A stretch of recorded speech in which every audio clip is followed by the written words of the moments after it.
Good morning అండి each one of you. So ఇప్పుడు audio okay కదా? అదే మనం యాక్చువల్లీ ఎకానమీలో ఫైనాన్షియల్ మార్కెట్ అనే టాపిక్ చూస్తున్నామండి. ఫైనాన్షియల్ మార్కెట్లో భాగంగా ఫైనాన్షియల్ మార్కెట్ అంటే ఏమనుకున్నాం, ఎక్కడైతే మనీ సర్ప్లస్ ఉంటుందో వాళ్ళ దగ్గర నుంచి ఎవరికైతే రిక్వైర్డ్ ఉంటుందో వాళ్ళ దగ్గరికి మనీ ట్రాన్సాక్ట్ అవ్వడమే మనము ఫైనాన్షియల్ మార్కెట్ అంటున్నాము.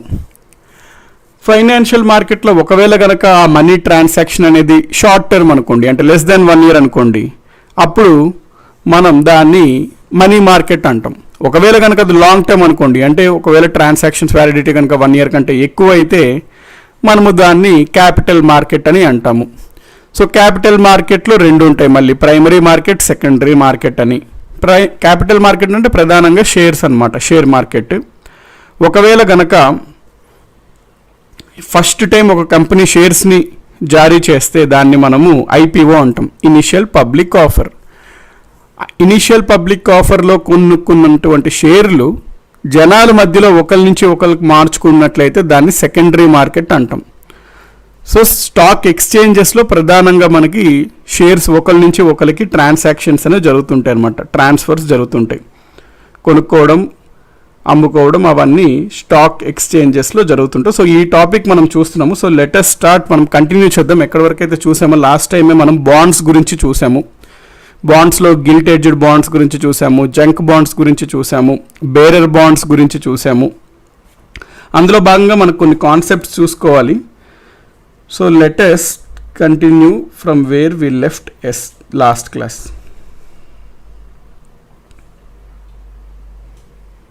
ఈరోజు ఫస్ట్ మనము వెంచర్ క్యాపిటలిస్ట్ అనే కాన్సెప్ట్ చూద్దామండి. Venture capitalist important. దాని తర్వాత angel investor. Venture capitalist, angel investors అని ఒక రెండు వర్డ్స్ యొక్క మీనింగ్ మనకు తెలుసుకోవాలన్నమాట. సో వాటి గురించి ఇప్పుడు మనం ప్రధానంగా చూద్దాం. ఫస్ట్ ఈరోజు మనం చూస్తున్న టాపిక్ పేరు వెంచర్ క్యాపిటలిస్ట్.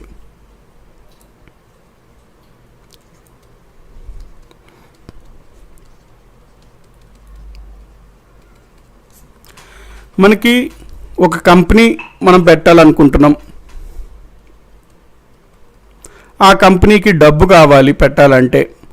ఆ డబ్బు రకరకాల రూపంలో తెచ్చుకోవచ్చు. బ్యాంక్ నుంచి లోన్ తెచ్చుకోవచ్చు, బ్యాంక్ లోను, లేకపోతే మనం బాండ్స్ని జారీ చేయొచ్చు, కంపెనీ బాండ్స్ని జనాల దగ్గర నుంచి డబ్బులు తీసుకోవచ్చు, లేకపోతే కంపెనీ యొక్క షేర్స్ని షేర్ మార్కెట్లో షేర్స్ వదిలి డబ్బులు తెచ్చుకోవచ్చు.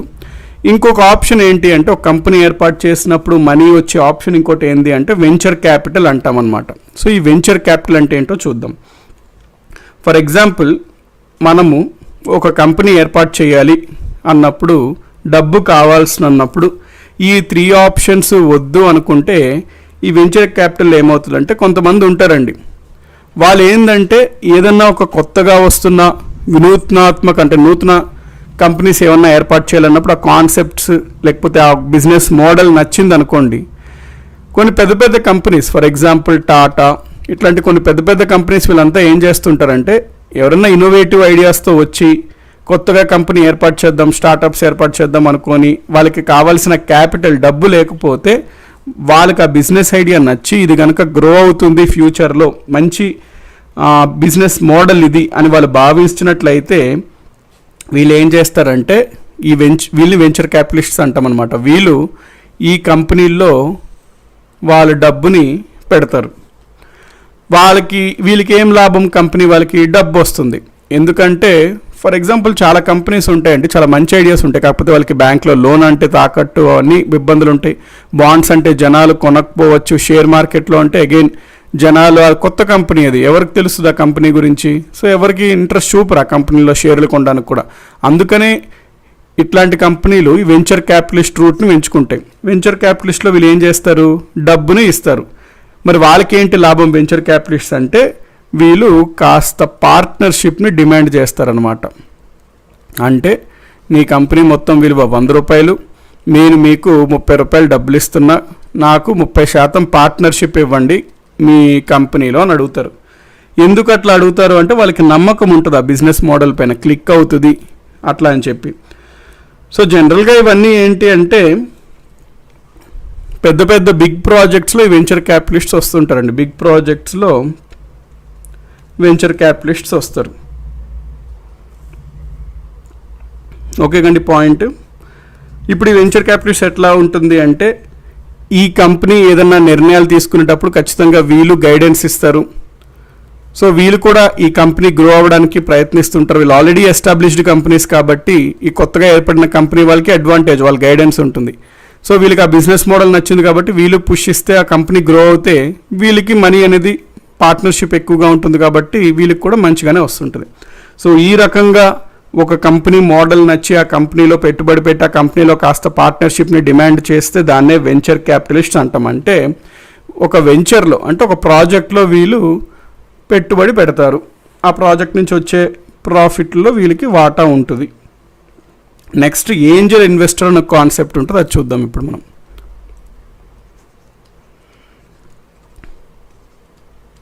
ఏంజల్ ఇన్వెస్టర్, వీరు జనరల్గా ఏంజల్ ఇన్వెస్టర్స్ ఎవరంటేనండి బాగా రిచ్ పీపుల్ ఉంటారు వాళ్ళు అనమాట. సో బేసికలీ రిచ్ పీపుల్ ఉంటారు. వీళ్ళు ఏంటంటే జనరల్గా స్టార్టప్, ఇది కూడా ఆల్మోస్ట్ వెంచర్ క్యాపిటలిస్ట్ లాంటిది, కానీ బేసిక్ డిఫరెన్స్ ఏంటి అంటే వెంచర్ క్యాపిటలిస్ట్ పెద్ద పెద్ద ప్రాజెక్ట్స్ కండి. సో ఇక్కడ మనకి జనరల్గా స్టార్టప్ కంపెనీస్కి ఐడియాస్ బాగుంటాయి, కానీ ఆ కంపెనీ ఏర్పాటు చేయడానికి మనీ ప్రాబ్లం వస్తుంది అనమాట ఆ కంపెనీ ఏర్పాటు చేసే వాళ్ళకి. సో వీళ్ళు ఏం చేస్తారంటే కొంతమంది రిచ్ పీపుల్ ఈ స్టార్టప్ కంపెనీస్లో వాళ్ళు మనీ పెడతారు, ఫైనాన్స్ చేస్తారు. సో అందులో కూడా కొంత ఓనర్షిప్, పార్ట్నర్షిప్ కోరుతారు. దాని తర్వాత వీళ్ళు కంపెనీ నడుస్తుంది, లాభం వస్తే ప్రాఫిట్స్ వస్తే ఆ ప్రాఫిట్స్లో వీళ్ళకి కొంత షేర్ వస్తుంది అనమాట. సో ఏంజల్ ఇన్వెస్టర్స్కి మనకి వెంచర్ క్యాపిటలిస్ట్కి డిఫరెన్స్ ఏంటి అంటే జనరల్గా వెంచర్ క్యాపిటలిస్ట్ అనేది ఒక సంస్థ ఉంటుంది, టాటా లాంటి సంస్థ, వాళ్ళు ఇన్వెస్ట్ చేస్తారు పెద్ద పెద్ద ప్రాజెక్ట్స్లో. వేరే ఏంజల్ ఇన్వెస్టర్స్ అంటే జనరల్గా ఒక రిచ్ పీపుల్ వాళ్ళ ఓన్గా పర్సనల్గా ఎవరన్నా రిచ్ పీపుల్, సంస్థలా కాకుండా ఒక రిచ్ పీపుల్ వాళ్ళు సొంతంగా వాళ్ళు పర్సనల్గా ఏదన్నా స్టార్టప్స్లో ఇన్వెస్ట్ చేస్తారు. స్టార్టప్స్ ఫీల్డ్లో మనకి చాలాసార్లు మీరు వినుంటారు, చాలాసార్లు ఏమవుతుందంటే ఫండింగ్ స్టార్టప్స్ ప్రోగ్రామ్స్ అవుతాయండి, స్టార్టప్ ఫండింగ్స్ ప్రోగ్రామ్ అవుతాయి అనమాట. ఆ స్టార్టప్ ఫండింగ్స్లో మీకు అప్పుడప్పుడు న్యూస్ పేపర్లో వాటిలో వస్తే ఎక్కడ ఐఎస్బి హైదరాబాద్లో అక్కడ అవుతుంది స్టార్టప్ ఫండింగ్ అని. సో ఆ ప్రోగ్రామ్స్లో ఏమవుతుందంటే ఇది ఒక మీటింగ్ లాంటిది, ఒక కాన్ఫరెన్స్ లాంటిది, ఇక్కడ పార్టిసిపేట్ చేసుకోవాలంటే రిజిస్టర్ చేసుకోవాలి. సో ఎవరైతే కొత్తగా మంచి ఐడియాస్తో ఉన్న స్టార్టప్స్ని ఏర్పాటు చేద్దాము అనుకున్న వాళ్ళందరూ అటెండ్ అవుతారు. అటెండ్ అయ్యి వాళ్ళ స్టార్టప్ మోడల్స్ని డిస్కస్ చేస్తారనమాట. వాళ్ళకి చెప్తారు, ఎవరైతే పెట్టుబడి పెడుతుంటారో ఏంజల్ ఇన్వెస్టర్స్, వెంచర్ క్యాపిటలిస్ట్ వాళ్ళందరూ వస్తుంటారు, వాళ్ళు ఆడియన్స్ లాగా ఆడియన్స్ జడ్జెస్ లాగా కూర్చుంటారు. వీళ్ళు వాళ్ళ ముందు డెమో ఇస్తుంటారు వీళ్ళ కంపెనీకి సంబంధించి. సో నా కంపెనీ పలానా ఉంది అంటే నా స్టార్టప్ కంపెనీ ఐడియా ఇది, ఈ విధంగా నేను నా స్టార్టప్ని ముందుకు తీసుకెళ్దాం అనుకుంటున్నాను, ఒక 1 year స్టార్టప్ సక్సెస్ అయిన తర్వాత నేను ఈ విధంగా అప్గ్రేడ్ చేద్దాం అనుకుంటున్నాను, ఏదో సంథింగ్ అట్లా వాళ్ళు ఎక్స్ప్లెయిన్ చేస్తారు. ఇందులో ఎవరికైతే నచ్చిందో వాళ్ళు సరే నీ స్టార్టప్లో నేను ఇంత డబ్బులు పెడదాం అనుకుంటున్నాను అని ఒక అతను చెప్తాడు, ఇంకొక అతను ఇంకొంత డబ్బులు నేను పెడదాం అనుకుంటున్నాను. సో ఈ విధంగా ఈ స్టార్టప్ కంపెనీస్కి కావాల్సిన ఫండింగ్ వస్తుంటాయి, వాళ్ళకి అది లాభం. వీళ్ళకి ఏంటంటే వీళ్ళ దగ్గర డబ్బులు ఉంటాయి, మనీ ఉంటుంది. సో ఈ మనీని ఎక్కడ పెట్టాలి అంటే బ్యాంకులో పెడితే పెద్ద రిటర్న్స్ రావు, షేర్ మార్కెట్ అంటే మళ్ళీ రిస్కీ, ప్లస్ షేర్ మార్కెట్లో పెడితే ఇతను కేవలం ఒక నార్మల్ షేర్ హోల్డరే అవుతాడు తప్ప ఈ స్టార్టప్స్లో పెడితే ఇతనే ఒక మేజర్ డెసిషన్ మేకర్ అవుతాడు. ప్లస్ ఇతనికి ఏంటంటే ఇతనికి నచ్చిన మోడల్లో పెట్టాలి ఫైనాన్స్ అన్నట్టు ఉంటుంటుంది. సో అన్ని కారణాల చేత స్టార్టప్ క్లిక్ అవుతుంది అన్నప్పుడు ఇతను మనీ పెడతాడు, వాళ్ళని ఏంజల్ ఇన్వెస్టర్స్ అని అంటాము.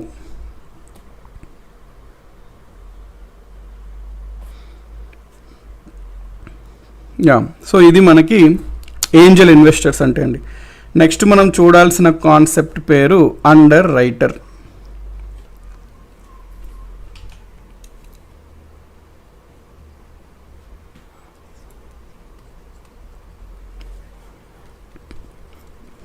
Under writer. సో ఇప్పటి వరకు మనం ఏం చూసాము, మనం ఏదన్నా ఒక కంపెనీ ఏర్పాటు చేయాలంటే డబ్బు కావాలి. డబ్బు కావాలంటే మనకు ఉన్న ఆప్షన్స్ ఏంటి, మనము అప్పు తీసుకోవచ్చు. అప్పు ఏ విధంగా తీసుకోవచ్చు, బ్యాంక్ దగ్గర తీసుకోవచ్చు, జనాల దగ్గర తీసుకోవచ్చు. జనాల దగ్గర అప్పు తీసుకోవడంనే మనము బాండ్స్ అంటాము. లేదా నేను నా కంపెనీ తాలూకా షేర్స్ని వదులుతాను, ఆ షేర్స్ని జనాలు కొంటారు. సో ఆ విధంగానూ నాకు కావాల్సిన డబ్బుని నేను తెచ్చుకోవచ్చు. కానీ ఇక్కడంతా ఒక ప్రాబ్లం ఏంటంటే, ఓకే ఫర్ ఎగ్జాంపుల్ నేను నా కంపెనీకి కావాల్సిన షేర్స్ని వదులుదాం అనుకుంటున్నాను అనుకోండి. నేను ఒక కంపెనీ పెట్టి నా కంపెనీకి సంబంధించిన షేర్స్ని మార్కెట్లోకి వదులుదాము అనుకుంటున్నాం. కానీ ఇక్కడ ప్రాబ్లం ఏంటంటే, ఈ షేర్స్ వదలడం అంటే లాంగ్ అంటే వెనకాల ఫైల్ వర్క్ చాలా పెద్దగా ఉంటుందంటే మనం వెనకాల చాలా బ్యాక్గ్రౌండ్ వర్క్ చేయాలి. ఆ ఫైల్ వర్క్ ప్రిపేర్ చేయడము, స్టాటిస్టిక్స్ అవన్నీ రాయడము, డీటెయిల్డ్గా మన కంపెనీ యొక్క మొత్తం హిస్టరీ రాయడం, ఆ ఫైల్స్ వర్క్ ఉంటుంది కానీ చేయాల్సిన ఫైల్ వర్క్. అంటే ఇప్పుడు మనం షేర్ మార్కెట్లో వదలాలి, మన కంపెనీ షేర్స్ని వదలాలి అంటే ఇక మీకు తెలిసిందే, గవర్నమెంట్కి మనం ఇట్లా రిక్వెస్ట్ పెట్టుకోవాలి అన్నప్పుడు మన పుట్టుపూర్వకాల నుంచి అడుగుతుంటుంది గవర్నమెంట్, ఏంటి అసలు మీరు ఇదేంటిది, ఆ కంపెనీ ఏంటి, దానికి ఏంటి, అదంతా చాలా ఫైల్ వర్క్ చేయాల్సి వస్తుంది. అవంతా చేయడం అనేది మనకి అంత టెక్నికల్ నాలెడ్జ్ ఉండకపోవచ్చు, ప్లస్ అంత ఓపిక ఉండకపోవచ్చు, అంత టైం ఉండకపోవచ్చు. జనరల్గా అప్పుడు మనం ఏం చేస్తాము, సింపుల్, ఇప్పుడు మనకి లైసెన్స్ కావాలన్నా మనం ఓన్గా వెళ్ళి డ్రైవింగ్ లైసెన్స్ తెచ్చుకోవచ్చు ఈజీగానే. అంటే నార్మల్ తెచ్చుకోవచ్చు మనం. కాకపోతే మనం ఓన్గా వెళ్తే అక్కడ ఏవో ఫామ్స్ అంటుంటాడు, అవి అసలు అర్థమే కావు. అవన్నీ మనం మేనేజ్ చేసే బదులు అక్కడ ఏం చేస్తాం, ఎవరో ఒక అతను ఉంటాడు, 3,000 ఇవ్వండి మీకు అన్నీ సాఫ్ట్గా అయిపోతాయి, మీరు సొంతంగా చేసుకున్నా మీకు 1,500 అవుతుంది, నాకు జస్ట్ ఒక 1,500 ఎక్స్ట్రా అవుతుంది, 3,000 ఇస్తే మీకు మొత్తం మీరు జస్ట్ ఆ ఒక్కరోజు రండి, కాస్త మీరు అతను ముందు చూపించండి, మీకు అయిపోతుంది లైసెన్స్ అంటాడు. పాస్పోర్ట్ కూడా అంతే, మనం అంతా ఓన్గా చేయొచ్చు. కానీ ఓన్గా చేస్తే అదంతా పెద్ద ప్రాసెస్ కాబట్టి ఏజెంట్స్ ఉంటారు కదా, సింపుల్గా చెప్పుకోవాలంటే. సో షేర్ మార్కెట్లో కూడా ఒక కంపెనీ యొక్క షేర్స్ వదలాలంటే ఆ కావాల్సిన పేపర్స్, ఫైల్స్, ఆ వెనకాల ఉన్న lengthy legal process, accounting process అవన్నీ చేయాలంటే దానికి చార్టర్డ్ అకౌంట్స్ ఉండాలి, అడ్వకేట్స్ ఉండాలి, లాయర్స్, ఇదంతా పెద్ద తలకాయ నొప్పి. మనం చేయాలంటే అదంతా కొంచెం కష్టంతో కూడిన పని. అందుకనే సింపుల్గా ఇందులో కూడా ఏజెంట్స్ ఉంటారనమాట. మనము వాళ్ళని అండర్ రైటర్స్ అంటాం టెక్నికల్ భాషలో. షేర్ మార్కెట్లో ఏజెంట్స్ని అండర్ రైటర్స్ అంటాం. ఈ అండర్ రైటర్స్ ఏమిటి అంటే, ఇప్పుడు ఒక కంపెనీ ఉంది XYZ, ఈ కంపెనీని నేను షేర్స్లో వదలాలనుకుంటున్నాను, షేర్ మార్కెట్లో ఈ కంపెనీకి సంబంధించిన షేర్స్. సో నేను అండర్ రైటర్స్ దగ్గరికి వెళ్తాను. ఈ అండర్ రైటర్స్ కావాల్సిన వెనకాల ఫైల్ వర్క్ అంతా చేస్తారు. చేసినందుకు కొంత కమిషన్ ఛార్జ్ చేస్తారు. కమిషన్ ఏం చేస్తారు సార్ వీళ్ళు అంటే, సింపుల్ అండి, ఆ వెనకాల కావాల్సిన పేపర్ వర్క్, ఆ టెక్నికల్ థింగ్స్, సెబీకి కొన్ని పేపర్స్ అందించాలి, ఆ సెబీకి అవన్నీ అందిస్తారు. ప్లస్ అవన్నీ చేస్తుంటారు, ఇంకా కావాల్సిన బ్యాక్గ్రౌండ్ వర్క్ అంతా. కాబట్టి అవన్నీ చేసి వీలైతే ఈ కంపెనీ యొక్క షేర్స్ మార్కెట్లో వచ్చేలా చూస్తారు. అవన్నీ చేసినందుకు ఒక కమిషన్ అనేది ఛార్జ్ చేస్తారు. వీళ్ళకి ఏంటి లాభం అంటే, వీళ్ళు ఎక్స్పర్ట్స్ అనమాట ఆ ఫీల్డ్లో. కాబట్టి వాళ్ళకి చేసే పనే అది, ఎక్స్పర్ట్స్ వాళ్ళు ఈజీగా కాంటాక్ట్స్ ఉంటే చేసేయగలుగుతారు. ఈ కంపెనీకి ఏంటి లాభం అంటే సింపుల్, వాళ్ళు ఇవన్నీ పడలేరు, ఎంతో కొంత కమిషన్ ఇస్తే ఆరాంగా అయిపోద్ది. కానీ ఈ సింపుల్గా అర్థం చేసుకోవాలంటే లైసెన్స్, పాస్పోర్ట్, బ్రోకర్లు అనుకోండి.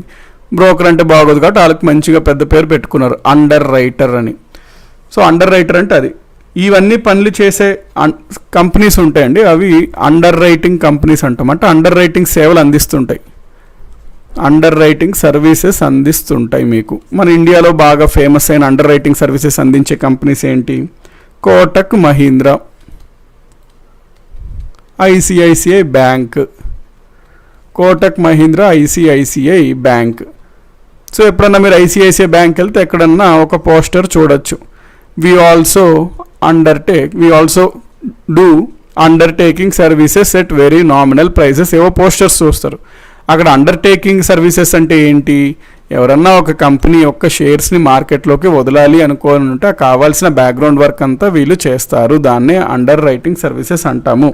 ఎవరైతే ఆ పనులన్నీ చేస్తారో వాళ్ళని అండర్ రైటర్స్ అంటారు. అండర్ టేకర్ కాదు, అండర్ రైటర్. సింపుల్గా చేసుకోవాలంటే మీడియేటర్ లాగా.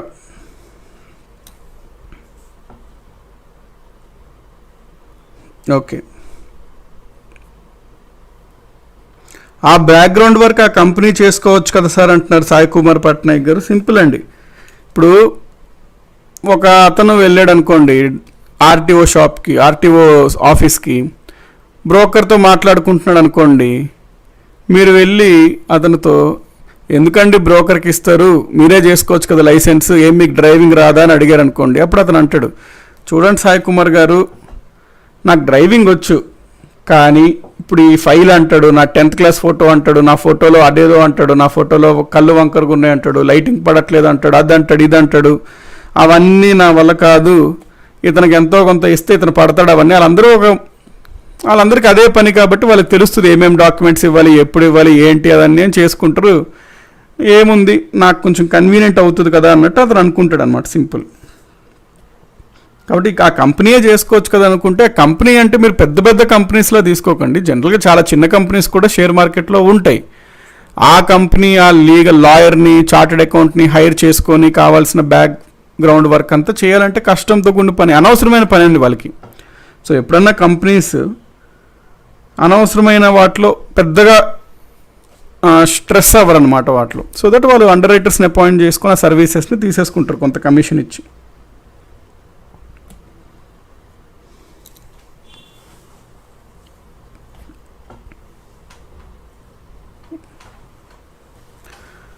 ఓకే, సో ఇది మనకి అండర్ రైటర్స్ అంటే.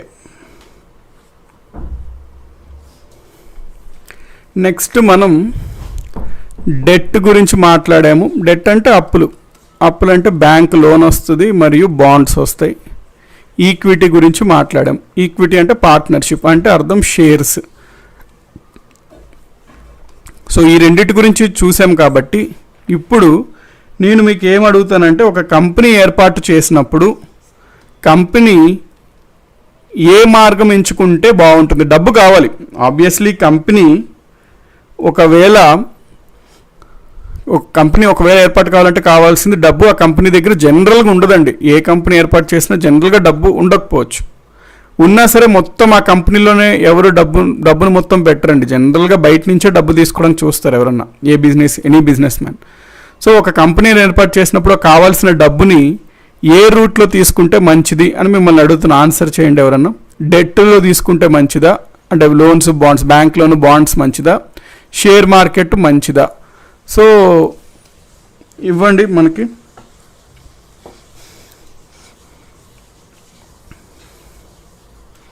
షేర్స్ బెటర్ సార్ అంటున్నారు సునీల్ కుమార్ గారు. అమర్నాథ్ రెడ్డి గారు equity my opinion. Daniel Talari equity. Rakesh shares. Sahitya equity. Abdul Rasheed equity. Okay. Madhu Nagalapuram shares. Naveen Goda shares. Devakoppula equity. Okay, so ఇక్కడ మనకి ఈక్విటీ బెటర్ అని ఒక 30 to 40 అంటున్నారు. లోన్స్ బెటర్ అంటున్నారు మున్నీసా గారు. సో మనకి డిఫరెంట్ ఆప్షన్స్ వస్తున్నాయి. ఈక్విటీ బెటర్ అని కొంతమంది అంటున్నారు, డెట్ బెటర్ అని మనకి కొంతమంది అంటున్నారు. సో ఇప్పుడు మనం ఇది ఈ అండర్స్టాండింగ్ అవసరం అండి, ఏది మంచిది అనేది. కాబట్టి ఇప్పుడు మనం ఫస్ట్ అసలు అప్పు తీసుకుంటే డెట్ లాగా వెళ్దాం. డెట్కున్న లాభాలు ఏంటో మనం చూద్దాం. ఫస్ట్ ఒక కంపెనీ అప్పు తీసుకుంటే ఆ కంపెనీకి ఉన్న లాభాలు, ప్రోస్ ఏంటో మనం చూద్దాం, అంటే పాజిటివ్స్. ఇప్పుడు ఏ అనే ఒక వ్యక్తి, సో ఇందాక సాయి కుమార్ పట్నాయక్ అన్నారు కాబట్టి సాయి కుమార్ పట్నాయక్ ఒక కంపెనీ ఏర్పాటు చేస్తారండి. సాయి కుమార్ పట్నాయక్స్ ఫర్మ్ అన్నట్టు ఉంటుంది అనమాట. ఈ కంపెనీలో పెద్ద బోర్డు ఉంటుంది. ఇప్పుడు ఈయన ఏమంటారంటే, ఇది నా సొంత కంపెనీ, అక్కడ కేవలం నా పేరు మాత్రమే ఉండాలి, వేరే వాళ్ళ పేర్లు ఉండకూడదు అన్నట్టు అంటారు ఆయన.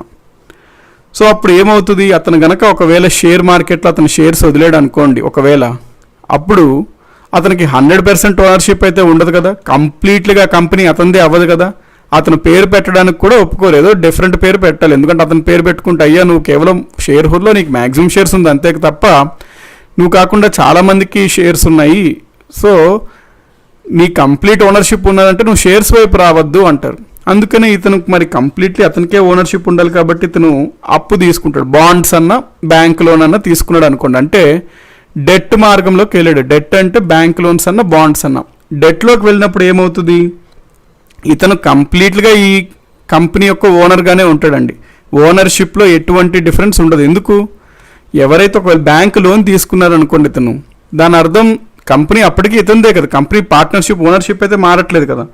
కాబట్టి కంప్లీట్ ఓనర్షిప్ అయితే ఉంటుంది. అది ఒక మెయిన్ అడ్వాంటేజ్ అండి. ఒక కంపెనీ డెట్ రూట్ తీసుకుంది అంటే మెయిన్ అడ్వాంటేజ్ ఏంటంటే ఆ కంపెనీ యొక్క 100% అది మీ సొంత కంపెనీ లాగే ఉంటుంది. మీరే రాజు, మీరే మంత్రి ఆ కంపెనీకి. నెక్స్ట్ సాయి కుమార్ పట్నాయక్ గారు ఏమంటారంటే, నేను కష్టపడి చెమటోర్చి నా కంపెనీని పైకి తీసుకెళ్తాను, కాబట్టి నా కంపెనీ కొంత డబ్బుని లాభం వస్తే ఆ లాభంలో మొత్తం నాకే ఉండాలి వాటా. ఎందుకు? నేను కష్టపడింది, నేను రాత్రి పగలు కష్టపడింది, కాబట్టి నాకు ఉండాలి కంప్లీట్గా కంపెనీ పైన వాటా, ఆ లాభంలో వాటా అన్నట్టు అనుకుంటాడు ఈయన. ఒకవేళ ఈయన షేర్స్కి వెళ్ళాడు అనుకోండి, మరి ఇతనికి ఒక ₹1,00,000 లాభం వచ్చింది అనుకోండి నెలకి, ఇతనికి షేర్స్ కేవలం ఇతనికి 30% ఉంది, జనాలకి ఒక 70% ఉంటే ఇతనికి ₹1,00,000 లాభం తెచ్చినప్పటికీ కంపెనీ కష్టపడి ఇతను ఒక 30,000 మాత్రమే ఇతను జోబులోకి వెళ్తే 70,000 వీళ్ళకి వెళ్ళిపోతాయి.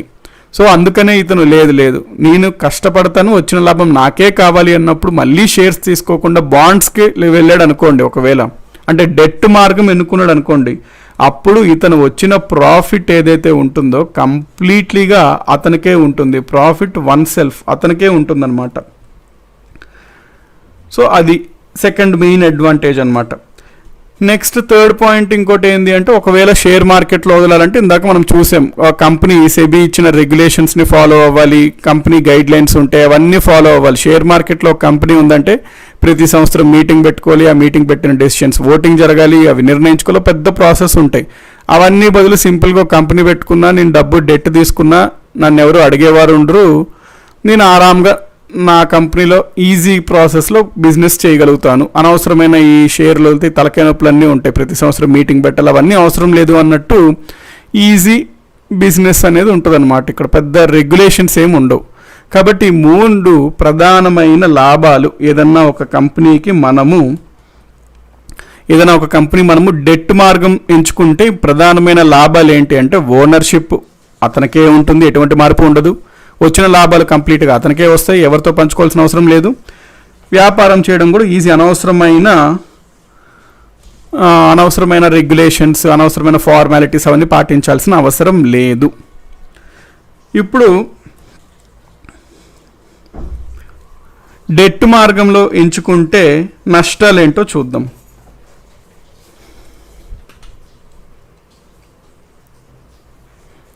డెట్ మార్గం ఎంచుకున్నాం. డెట్ అంటే బాండ్స్ మరియు లోన్స్. ఇప్పుడు నష్టాలు ఏంటో చూద్దాం, అంటే కాన్స్ చూద్దాం, నెగిటివ్స్. ఫస్ట్ పాయింట్, మన సాయి కుమార్ పట్నాయక్ గారు ఏమి ఊహించారు? నా కంపెనీ నెలకు 1,00,000 వచ్చేస్తుంది, నేను ₹1,00,000 కూడా ఎవరికి ఇవ్వను అనుకున్నాడు.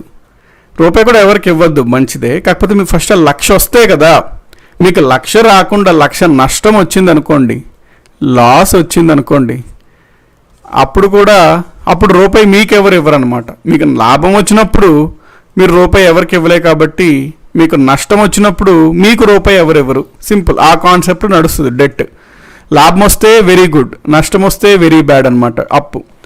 సో ఇప్పుడు మీకు ఒకవేళ కంపెనీ కనుక ప్రాఫిట్ అవ్వలేదు, లాస్లోకి వెళ్ళింది, అయినా సరే బ్యాంకోడు నా కంపెనీ లాస్లో ఉంది అంటే కట్టను అంటే ఊరుకోడు. కాబట్టి మీరు ఇంట్రెస్ట్ కట్టవలసిందే. మీరు బాండ్ అంటే జనాలకి 5 సంవత్సరాల తర్వాత నేను ఇంత డబ్బులు ఇస్తాను మీకు అని చెప్పి తీసుకున్నారు. మీ కంపెనీ లాసుల్లో రాని, దివాలా తిని, ఏదన్నా అవని, వాళ్ళ బాండ్కి మీరు ఆ ఇన్సూరెన్స్ చేశారు కాబట్టి ఆ ప్రామిస్ మీరు తీసుకోవాల్సిందే. ఖచ్చితంగా బాండ్ వాళ్ళకి ఎవరైతే ఉందో అది మీరు ఖచ్చితంగా పే చేయవలసిందే. అంటే ఆల్రెడీ దెబ్బతిని ఉన్నారు, దాని మీద పుండు మీద కారం జల్లినట్టు అవుతుంటుంది అనమాట లాస్ వచ్చినప్పుడు, ఈ డెట్ మార్గం మనం ఎంచుకుంటే. నెక్స్ట్, ఒకవేళ మీరు డెట్లో లోన్ తీసుకోవాలనుకున్నారు అనుకోండి, బ్యాంక్ లోన్ తీసుకోవాలనుకున్నారు, అప్పుడు బ్యాంక్ లోన్ ఊరికనే ఇవ్వడు కదా, తాకట్టు పెట్టాలి. సో తాకట్టు పెట్టినప్పుడు మీ ఇల్లునో, హోమ్నో, లేకపోతే ఏదో దాన్ని మీ కంపెనీనో దేన్నో తాకట్టు పెడతారు, మెషినరీనో దేన్నో తాకట్టు పెడతారు. మరి ఒకవేళ ఎప్పుడన్నా కట్టలేకపోతే లోన్ని, బ్యాంక్ వాళ్ళు వెంటనే వచ్చి ఇవన్నీ పట్టుకుపోతారు, ఆరాంగా ఆమ్ఫట్ అయిపోతాయి ఇవన్నీ. సో ఇవి నష్టాలు అనమాట, అప్పు తీసుకుంటే నష్టాలు. సో ఇది రెండింటి బట్టి మనం ఏమర్థం చేసుకుంటాం, ఎప్పుడన్నా ఒక కంపెనీ అప్పు తీసుకొని, అప్పు అంటే బ్యాంక్ వారు జనాలు అండి, ఆ బ్యాంక్ నుంచి అప్పు తీసుకుంటే లోన్, జనాల నుంచి అప్పు తీసుకుంటే బాండ్స్. ఒకవేళ ఏదైనా కంపెనీ అప్పు ద్వారా డబ్బు సమకూర్చుకున్నప్పుడు ఆ కంపెనీకి ప్రాఫిట్స్లో వెళ్తుంది అనుకోండి, అప్పుడు అది పాజిటివ్ థింగ్ అవుతుంది. ఒకవేళ కనుక కంపెనీ నష్టాల్లో ఉందనుకోండి, అప్పుడు ఈ లోన్ అనేది, అప్పు అనేది చాలా పెద్ద బర్డెన్గా తయారవుతుంది. సో ఎసెన్స్ ఇదనమాట. సో కంపెనీని ఖచ్చితంగా లాభాల్లో తీసుకెళ్ళగలుగుతాము అనుకుంటే డెట్ తీసుకుంటే మంచిది. నెక్స్ట్, ఇప్పుడు ఇందాక చాలామంది సార్ షేర్స్ బెటర్ అన్నట్టు అన్నారు. ఇప్పుడు వాళ్ళ గురించి మనం చూద్దాం.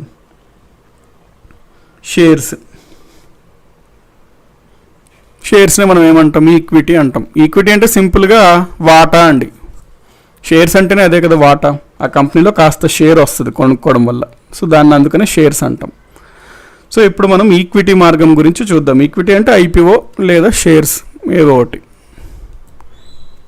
IPO are shares. ఇప్పుడు ఇందులో లాభాలు చూద్దాం, మనం ప్రోస్ చూద్దాం. సో చాలామంది అయితే ఇందాక షేర్స్ అన్నారు. ఇప్పుడు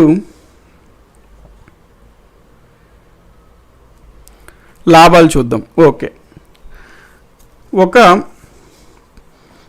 కంపెనీ ఉంది, కంపెనీని మనం షేర్ను వదిలేము. ఇప్పుడు ప్రధానమైన ఫండమెంటల్ అడ్వాంటేజ్ ఏంటంటే, ఈక్విటీ వచ్చినప్పుడు మీ కంపెనీ కనుక ఆశించిన తీరులో వెళ్లకుండా లాస్లో వెళ్ళింది అనుకోండి, అప్పుడు మునిగిపోయేది మీరేంటి అంటే, మీరు ఒక్కడే కాదు మునిగిపోయారు అంటే, మీ చేతి చాలా తక్కువ పడుతుంది మీ పైన ప్రభావం.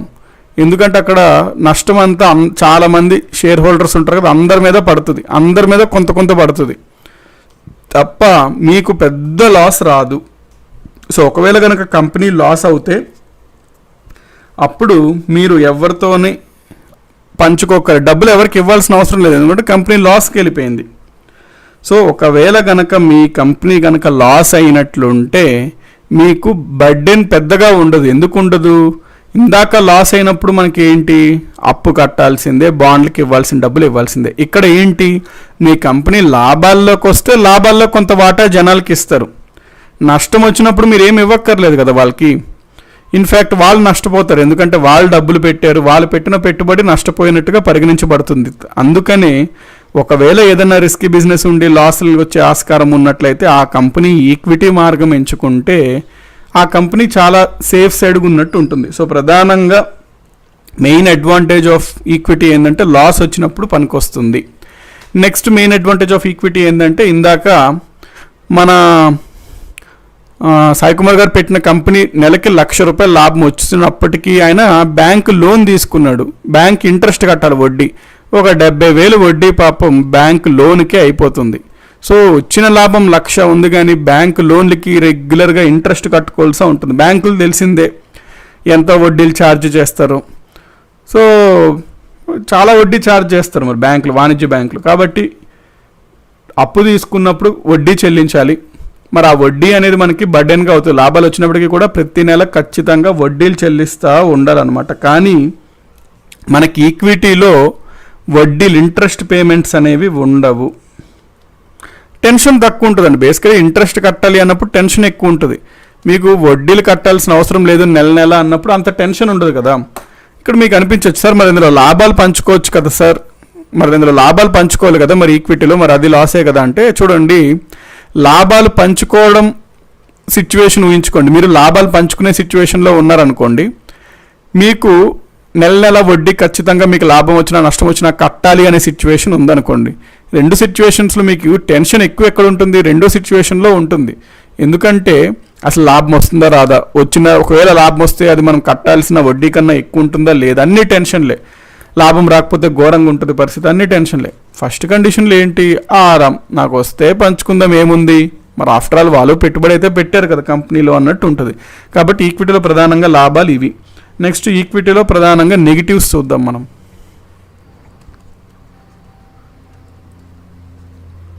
ఈక్విటీ అంటే ఐపీఓ షేర్స్, వీటిలో ఉన్న కాన్స్, నెగిటివ్స్ చూద్దాము.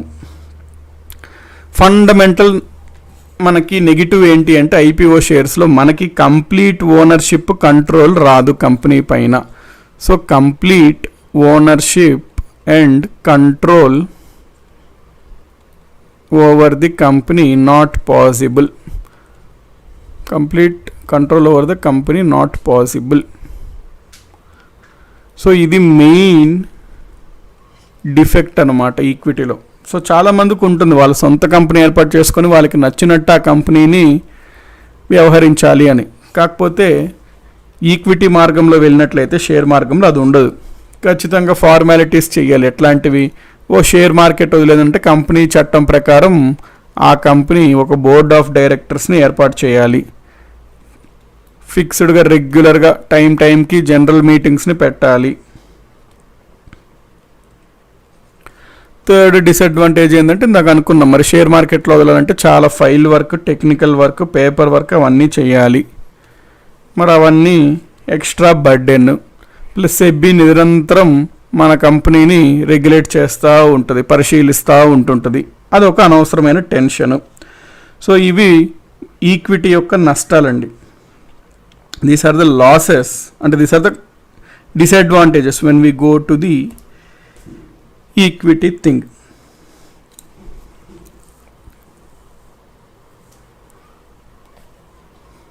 Okay, yeah. So both are risk అంటున్నారు. అందుకనే జనరల్గా కంపెనీస్ ఏం చేస్తాయంటే ఒక 100 రూపాయలు కావాలి ఒక కంపెనీ ఏర్పాటు చేసుకోవాలన్నప్పుడు మెయిన్ వాళ్ళు ఒక 30 ఉంటాయండి వాళ్ళ దగ్గర. వాళ్ళు ఒక 30 రూపాయలను ఒక 30 రూపాయలు ఎంతో లోన్ తీసుకుంటారు బ్యాంక్ నుంచి, అంటే 30 డెట్ తీసుకుంటారు. ఇంకొక 40 షేర్స్ని వదులుకుంటారు అన్నమాట. సో ఈ విధంగా రెండు వాడుకుంటారు, డెట్ అండ్ ఈక్విటీ రెండు వాడుకుంటారు. ఆ రకంగా కంపెనీ ముందుకెళ్తుంటారు జనరల్గా. సో ఎంత డెట్ తీసుకుంటే మంచిది, ఎంత షేర్స్ తీసుకుంటే మంచిది, అవన్నీ కంపెనీ వాళ్ళు ఒక్కొక్కరిది ఒక్కొక్క క్యాలిక్యులేషన్లు వేసుకొని వాళ్ళ స్టాటిస్టిక్స్ అవన్నీ పరిశీలించుకొని నిర్ణయించుకుంటుంటారు. సో రెండు మార్గాలు వాడుకుంటారండి కంపెనీ. ఎందుకంటే ఒక్కొక్క దాంట్లో ఒక్కొక్క టైప్ ఆఫ్ పాజిటివ్స్ ఉన్నాయి, నెగిటివ్స్ ఉన్నాయి. కాబట్టి బెటర్ ఏంటి అంటే రెండు రకాలైనటువంటి మార్గాలు కంపెనీస్ ఎంచుకుంటాయి.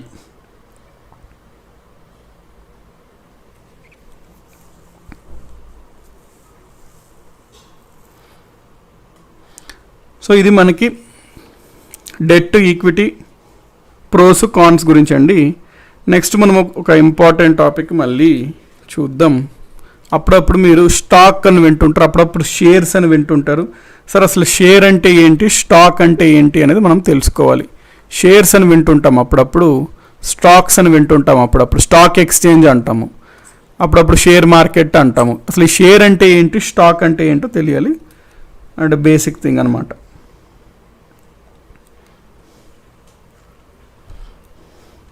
సో ఇప్పుడు మనం ఒక కంపెనీ ఉంది, ఆ కంపెనీ యొక్క వాటాని మనము షేర్స్ అనుకున్నాం. అంటే ఒక కంపెనీ ఫర్ ఎగ్జాంపుల్ ఒక్కొక్క షేర్ వాల్యూ 10 రూపాయలు, అట్లాంటివి ఒక 1000 షేర్స్ని వదిలింది అనుకోండి ఒక కంపెనీ.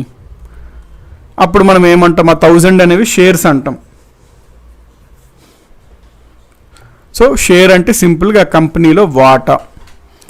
ఒక కంపెనీ ఉంది, ఆ కంపెనీ ఒక్కొక్క షేర్ వాల్యూని 10 రూపాయలు పెట్టుకుంది, అట్లాగా 1000 షేర్లని విడుదల చేసింది. సో వాటిని షేర్స్ అంటాం. ఫర్ ఎగ్జాంపుల్ నేను ఆ కంపెనీలో ఏం చేశాను, నా దగ్గర 500 రూపాయలు ఉంది, నాకు ఆ కంపెనీ పైన నమ్మకం ఉంది, బాగా గ్రోత్ ఉంటుందని నేనేం చేశాను, నా దగ్గర 500తో పెట్టుబడి పెడదాం అనుకున్నాను. నా కంపెనీతో 500 పెట్టుబడి పెడితే నాకు ఎన్ని షేర్లు వస్తాయి ఆ కంపెనీవి?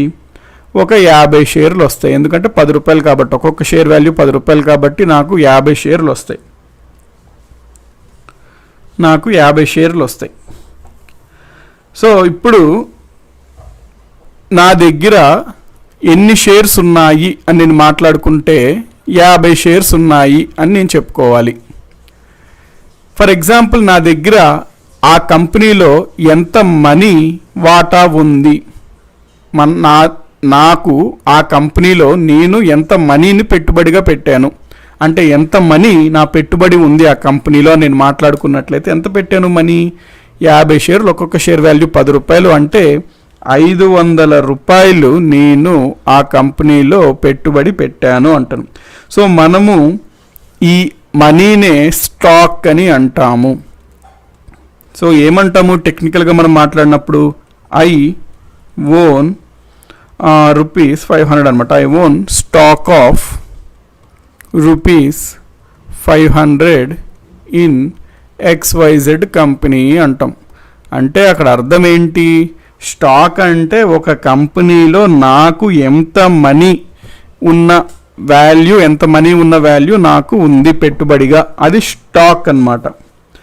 షేర్స్ అంటే ఏంటి, ఎంత వాటా ఉన్నాయి, ఎంత షేర్స్ వాటా ఉన్నాయి. బట్ అల్టిమేట్లీ రెండు సూచించేవి ఏంటి, షేర్స్ అన్న స్టాక్ అన్న ఒక కంపెనీలో ఈక్విటీ నాకు ఎంత ఉంది సూచిస్తుంది, అంతే కదండి. నాకు 1% ఈక్విటీ ఉంది ఒక కంపెనీలో అంటే ఆ కంపెనీలో 1% షేర్స్ ఉన్నాయి, ఆ కంపెనీలో 1% విలువ గల మనీ నేను పెట్టాను. సో షేర్స్లో మాట్లాడుకుంటే అది, మనీలో మాట్లాడుకుంటే దాన్నే మనము స్టాక్ అని అంటాము. సో ఇది ప్రధానంగా మనకి షేర్స్కి టైమింగ్స్, స్టాక్స్కి, షేర్స్కి స్టాక్స్కి డిఫరెన్స్ అనమాట.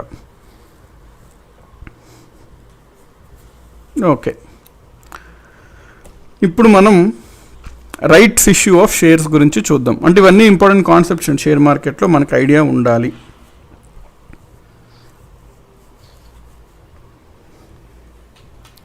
Rights issue of shares.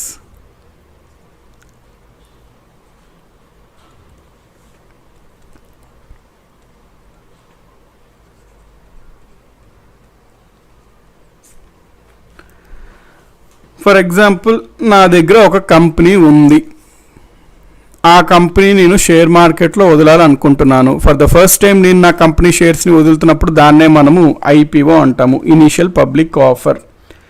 ఈ ఇనీషియల్ పబ్లిక్ ఆఫర్ వదిలినప్పుడు జనాలు ఐపీఓస్ కొంటారు, దాంతో నాకు మనీ వస్తుంది. ఆ మనీతో నేను కంపెనీని ఏర్పాటు చేస్తాను.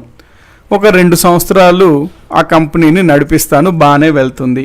2 సంవత్సరాల తర్వాత నా కంపెనీని నేను ఇంకా ఎక్స్పాండ్ చేద్దాం అనుకుంటున్నాను, లేదా ఒక కొత్త బ్రాంచ్ని ఏర్పాటు చేద్దాం అనుకుంటున్నాను, లేకపోతే ఒక కొత్త ఫీల్డ్లో మన కంపెనీ వెళ్ళేటట్టు చూద్దాం అనుకుంటున్నాను. దానికి కావాల్సింది ఏంటి, మళ్ళీ మనీ కావాలి. సో నా కంపెనీని ఎక్స్పాండ్ చేద్దాం అనుకుంటున్నాను. సో 2 సంవత్సరాల తర్వాత మళ్ళీ నాకు మనీ అవసరం వచ్చింది, డబ్బు అవసరం వచ్చింది. ఇప్పుడు నాకు ఎక్స్ట్రా షేర్స్ని, అంటే మళ్ళీ కొంత ఎక్స్ట్రా షేర్స్ని విడుదల చేయాలనుకుంటున్నాను నేను. ఎందుకు, నాకు డబ్బులు కావాలి, ఇప్పుడు ఎక్స్పాండ్ చేయడానికి ఆ కంపెనీని డబ్బులు కావాలి, కాబట్టి మళ్ళీ నేను కొత్త షేర్లని వదులుదాం అనుకుంటున్నాను. అయితే కంపెనీ చట్టం ప్రకారం ఏంటి అంటే చూడండి, కంపెనీ చట్టం ప్రకారం, కంపెనీస్ యాక్ట్, మన కంపెనీ చట్టం ఉంటుంది, ఆ చట్టం ప్రకారం ఏంటంటే ఏదన్నా ఒక కంపెనీ ఒకసారి ఐపీఓ విడుదల చేసిన తర్వాత సెకండ్ టైం మళ్ళీ షేర్స్ని వదిలిన తర్వాత ఖచ్చితంగా ఈ షేర్స్ని ఆల్రెడీ ఐపీఓ ఫస్ట్ టైం వదిలినప్పుడు ఎవరైతే కొన్నారో, అంటే ఎగ్జిస్టింగ్ షేర్ హోల్డర్స్, ఆల్రెడీ మన కంపెనీలో ఎవరైతే షేర్ హోల్డర్స్గా ఉన్నారో వాళ్ళకి మాత్రమే అమ్మచ్చు. So we can only sell additional shares, అంటే తర్వాత మనం షేర్స్ని అమ్మాలన్నప్పుడు ఖచ్చితంగా కేవలం ఎవరైతే మన కంపెనీలో షేర్ హోల్డర్స్ ఉన్నారో వాళ్ళకి మాత్రమే మనం అమ్మగలుగుతాము కంపెనీ చట్టం ప్రకారం. దీనినే మనము రైట్స్ ఇష్యూ ఆఫ్ షేర్స్ అంటాము. సో దాన్నే మనము రైట్స్ ఇష్యూ ఆఫ్ షేర్స్ అంటామండి. సో ఇక్కడ మనం ఏం చేస్తాము, ఆల్రెడీ ఎగ్జిస్టింగ్ షేర్ హోల్డర్స్, నా కంపెనీలో ఉన్నటువంటి ఆల్రెడీ షేర్లు కొన్న వాళ్ళకి నేను నోటీస్ పంపుతాను. ఏమని, మన కంపెనీని ఎక్స్పాండ్ చేద్దాం అనుకుంటున్నాము, కొత్తగా ఎవరికన్నా షేర్లు కొనుక్కోవాలి అని అనిపిస్తే షేర్లు ఇవి కొనుక్కోండి, ఆల్రెడీ ఎవరైతే మన కంపెనీలో షేర్ హోల్డర్స్ ఉన్నారో వాళ్ళు కొనుక్కోండి అని నోటీస్ ఇస్తాను. వేరే వాళ్ళకి ఇవ్వడానికి ఛాన్స్ లేదండి, అంటే ఎవరైతే షేర్ హోల్డర్స్ కాని వాళ్ళు ఉన్నారో వాళ్ళకి షేర్లు నమ్మడానికి ఛాన్స్ ఉండదు. ఇందులో మరి లాస్ ఏమొస్తుందంటే, ఆల్రెడీ నా షేర్ హోల్డర్స్ ఎవరైతే ఉన్నారో వాళ్ళు చాలామంది ఎడిషనల్గా డబ్బు పెట్టాలి అని ఆసక్తి ఉండకపోవచ్చు, అంత ఉంటే వాళ్ళు ఆల్రెడీ ముందే పెట్టుకునేవారు. సో ఇప్పుడు వాళ్ళకి ఉండకపోవచ్చు, కానీ నాకు ఎక్స్ట్రా మనీ కావాలి, బయట నుంచి కావాలి మనీ, అట్లాంటి సందర్భాలు వస్తుంటాయి అన్నమాట. సో అప్పుడు నాకు ఒకవేళ గనక ఈ పద్ధతి వద్దు అంటే, ఎప్పుడైతే ఈ సెకండ్ స్టెప్లో మనం షేర్స్ని అమ్మినప్పుడు కేవలం షేర్ హోల్డర్స్ని మాత్రమే అమ్ముకోవాలి కంపెనీ చట్టం ప్రకారం ఉంది, దాన్నే రైట్స్ ఇష్యూ ఆఫ్ షేర్స్ అంటాము.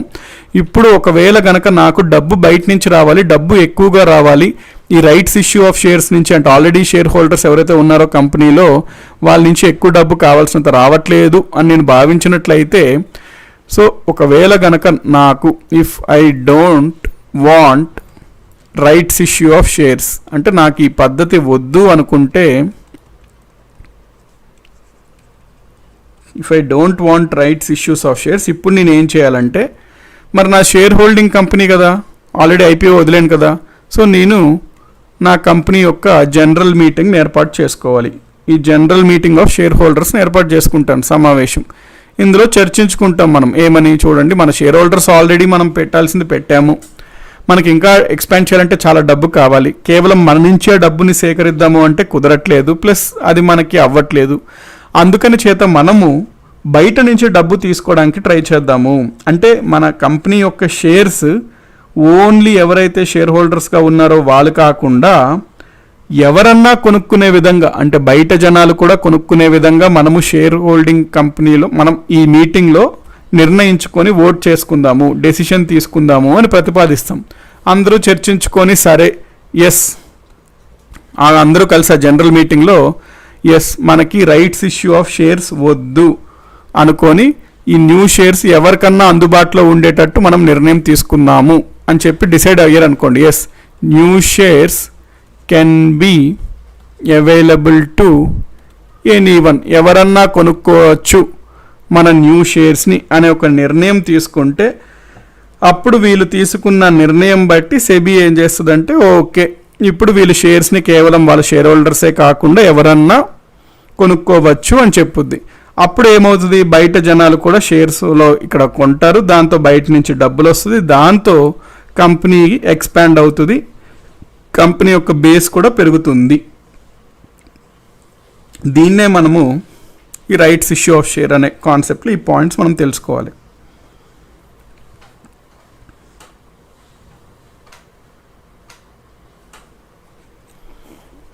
సో ఇది రైట్స్ ఇష్యూస్ ఆఫ్ షేర్స్ అండి.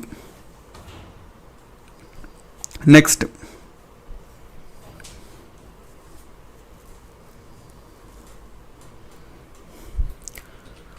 బోనస్ షేర్స్ గురించి చూడాలి మనం.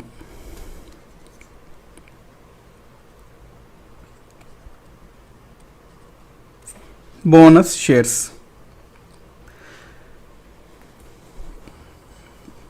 ఓకే, మనం ఇందాక చూసాం ఏంటి, ఒక కంపెనీ ఉంది, ఆ కంపెనీకి కావాల్సిన డబ్బులు షేర్ రూపంలో ఫస్ట్ మొదలైతే ఐపీఓ, తర్వాత స్టాక్, షేర్ అవన్నీ మనం చూసాం. అట్లాగా డబ్బు తెచ్చుకోవచ్చు.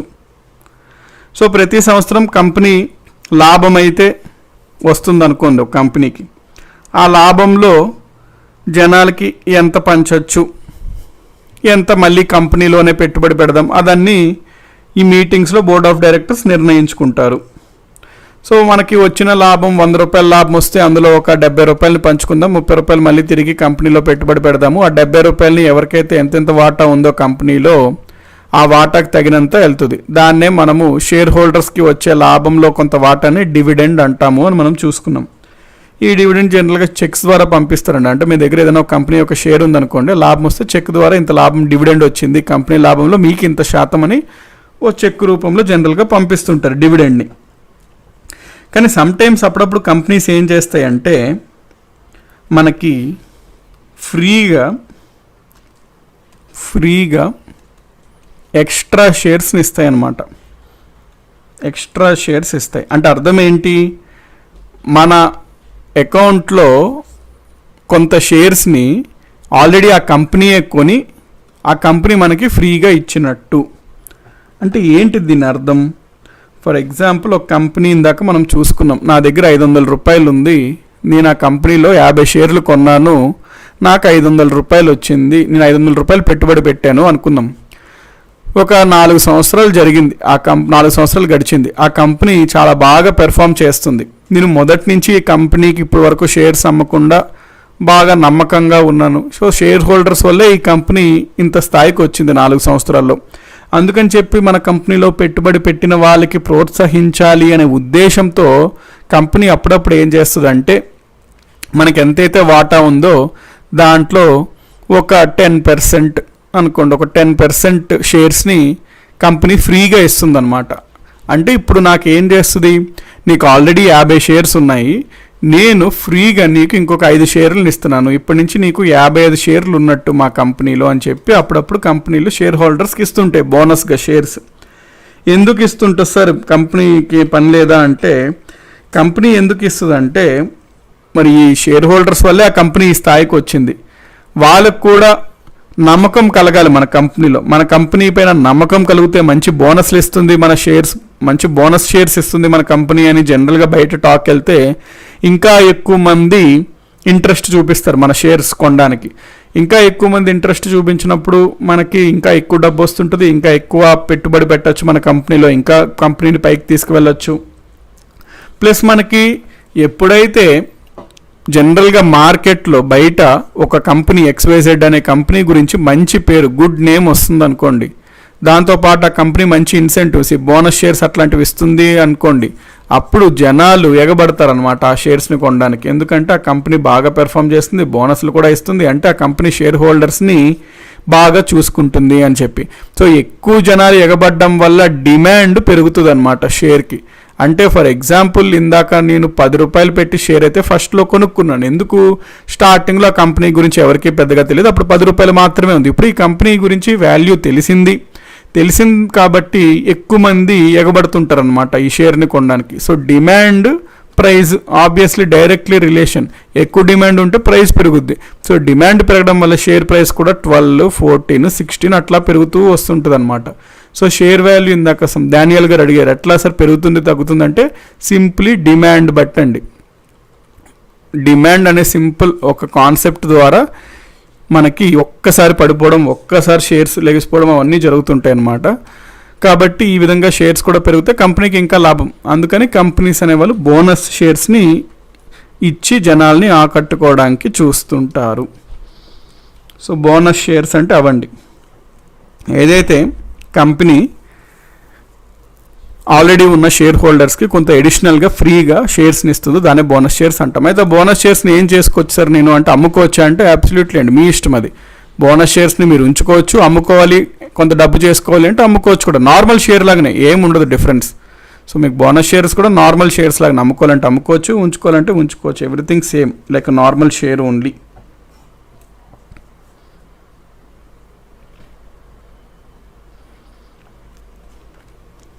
సేమ్ అండి, నార్మల్ షేర్స్ లాగానే బోనస్ షేర్స్ అంటే. ఇవి మరి కొత్త రకమైన షేర్స్ కదా, కాకపోతే కంపెనీ ఫ్రీగా ఇస్తుంది, బోనస్గా ఇస్తుంది కాబట్టి దాన్ని బోనస్ షేర్స్ అంటున్నాం.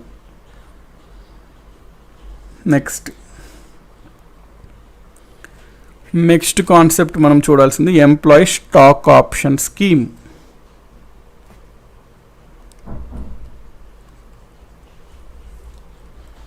Employee stock option scheme. ఇక్కడ ఏం జరుగుతుందంటే అప్పుడప్పుడు కొన్ని కంపెనీస్ ఉంటాయండి, ఈ కంపెనీస్ ఏం చేస్తాయంటే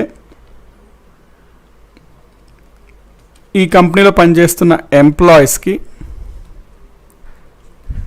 ఆ కంపెనీ యొక్క షేర్స్ని తక్కువ రేటుకే ఇవ్వడానికి ఆసక్తి చూపిస్తాయి. So shares at discounted prices.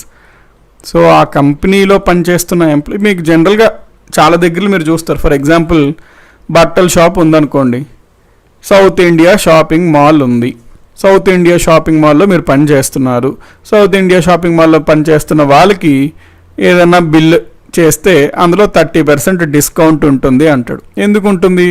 ఆ ఎంప్లాయీస్కి మోటివేషన్గా ఉండేటట్టు, ఆ ఎంప్లాయీస్ కంపెనీకి నమ్మకంగా పనిచేసేటట్టు ప్రోత్సాహం అన్నమాట అవి. సో అదేవిధంగా మనకి కొన్ని కంపెనీస్ ఏం చేస్తాయంటే, ఆ కంపెనీలో పనిచేసిన ఎంప్లాయీస్ ఎవరన్నా ఒకవేళ ఆ కంపెనీలోనే పెట్టుబడి పెట్టాలి, షేర్స్ కొనుక్కోవాలి అని భావిస్తే వాళ్ళకి కొంచెం తక్కువ రేట్లో అనగా డిస్కౌంటెడ్ ప్రైస్లోనే షేర్స్ని అమ్ముతుంటాయి. ఎందుకు సార్ ఇవి చేస్తాయంటే సింపుల్ కాన్సెప్ట్. ఇప్పుడు ఫర్ ఎగ్జాంపుల్ నేను ఏబీసీ అనే కంపెనీలో పనిచేస్తున్నా. ఏబీసీ అనే కంపెనీలో పనిచేస్తున్నప్పుడు నేను ఒకవేళ నా దగ్గర ఉన్న 1000 రూపాయలతో ఈ కంపెనీలో షేర్లు కొనుక్కున్నాను అనుకోండి, అప్పుడు నాకు డబ్బులు పెట్టుబడి ఎప్పుడు ఎక్కువగా రిటర్న్ వస్తుంది, పెట్టుబడికి రిటర్న్ ఎప్పుడు ఎక్కువగా వస్తుంది, ఈ కంపెనీ పైకి వెళ్తూ ఉంటుంది. పైకి వెళ్తాం అంటే పైకి వెళ్ళిపోవడం కాదండి, అంటే ఈ కంపెనీ బాగా పెర్ఫామ్ చేస్తుంటే అర్థం ఏంటి? ఆ కంపెనీ అన్ని యాంగిల్స్లోనూ పెర్ఫెక్ట్గా ఉంటాయి. అందులో మరి నేను ఈ కంపెనీలో నేను భాగమే. సో నా కంపెనీ బాగుంటే నేను బాగుంటాను, అందుకని నేను కంపెనీ కోసం పాటుపడతాను, కంపెనీతో నా యొక్క ఎదుగుదల కూడా ముడిపడి ఉంది. సో ఈ యొక్క చిన్న లాజిక్తో కంపెనీ వాళ్ళు కొడతారు. ఎందుకంటే మనం ఇన్ జనరల్గా ఏదైనా కంపెనీ క్రింద పని చేయాలి అంటే మనం ఎట్లా చూస్తాం? పొద్దున్న 9కి రావాలి, వచ్చాను, ఎప్పుడైపోద్దురా బాబు సాయంత్రం 5 వెళ్ళిపోవాలి, మంచిగా ఈరోజు ఏదో సినిమా ప్లాన్ లేకపోతే అది ఉంది, ఎప్పుడైపోద్దా 5 అని చూస్తుంటారు అనమాట. వాచ్ గడిగడికి వాచ్ చూస్తుంటారు. మన ఐస్కే కనుక రేస్ ఉంటే ఆ వాచ్ చూసేసరికి అన్ని టైమ్స్ చూసేసరికి అన్ని రేస్ మీద పడి ఉంటే వాచ్ పేలిపోవాలన్నమాట. అన్నిసార్లు వాచ్ చూస్తూ ఉంటారు ఎప్పుడవుతుంది 5 అని. 5 అయిపోగానే పారిపోవడం అంతే. ఇతను ఉంది చేసిందంతా ఏంటంటే ఒక 50,000 సార్లు వాచ్ని చూడడం తప్ప పెద్దగా కంపెనీ కోసం చేసింది ఏమి ఉండదు ఆ టైంలో. సో మనకి ఏంది మోటివేషన్ ఫ్యాక్టర్ అనేది ఎప్పుడన్నా ఎంప్లాయర్కి ల్యాగింగ్ ఉంటుందండి. ఎంప్లాయర్కి మోటివేషన్ ఫ్యాక్టర్ అనేది చాలా ఇంపార్టెంట్ అనమాట. ఇది లేకపోవడం వల్లే కంపెనీస్ చాలా వరకు down అయిపోతుంటాయి.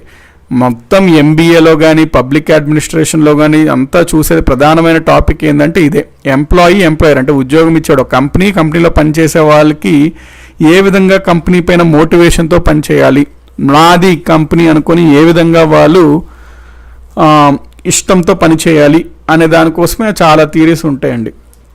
Public administration, MBA 2 subjects ప్రధానంగా డీల్ చేసే దీని గురించి చాలా థియరీస్ ఉంటాయి మనకి.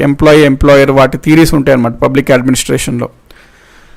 సో అందులో కంపెనీలో పనిచేసే ఎంప్లాయీస్ బాగా మోటివేటెడ్ ఉండడం కోసం ఒక ఆప్షన్ ఏంటి అంటే, ఆ ఎంప్లాయీస్కే కనుక మనం ఆ కంపెనీలో కొంత వాటా ఇచ్చామనుకోండి, కొంత షేర్ ఇచ్చామనుకోండి, అప్పుడు ఆ పర్సన్ చాలా మోటివేషన్తో పనిచేస్తాడు. సో దట్ నా కంపెనీ ముందుకెళ్తే నేను ముందుకెళ్తాను, నా కంపెనీ పడిపోతే నేను పడిపోతాను, నా పెట్టుబడి పోయినట్టే. అందుకని చెప్పి ఇతను తెగ కష్టపడిపోతుంటాడు అనమాట. ఏదో వాడి కంపెనీలాగా ఫీల్ అయిపోయి పని చేసేస్తుంటాడు. అది కంపెనీ ఓనర్ కూడా బాగానే అనిపిస్తుంది కదా, ఎందుకంటే అట్లా ఉంటేనే కదా కంపెనీ గ్రోత్ అవుతుంది. సో దాన్నే మనం ఎంప్లాయీ స్టాక్ ఆప్షన్ స్కీమ్ అంటాము.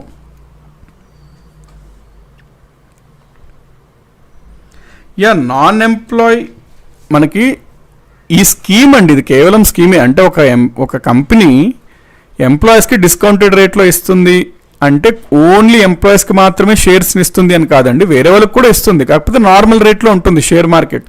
అంటే ఒక కంపెనీ యొక్క వాల్యూ ఫర్ ఎగ్జాంపుల్ 25 రూపాయలు ఉందనుకోండి బయట మార్కెట్, షేర్ మార్కెట్లో కంపెనీ వాల్యూ. ఆ కంపెనీలో పనిచేసే ఎంప్లాయీస్ ఎవరన్నా ఒకవేళ షేర్ని కొనుక్కోవాలంటే వాళ్ళకి 15 రూపాయలకే ఉండేటట్టు ఉంటుందన్నమాట, డిస్కౌంటెడ్ ప్రైస్లో వస్తుంది. కాబట్టి వాళ్ళకి ఏంటి, అది కొనుక్కోవడానికి టెంప్టేషన్గా ఉంటుంది, కొనుక్కుంటే ఆటోమేటిక్గా కంపెనీతో ముడిపడి ఉంటారు. ఇంకొక ప్రధానమైన కారణం ఏంటంటే కంపెనీలో వాళ్ళు రిజైన్ చేశారు, పనిచేస్తూ ఉంటుంటారు అన్నమాట చాలా కాలం. ఓకే,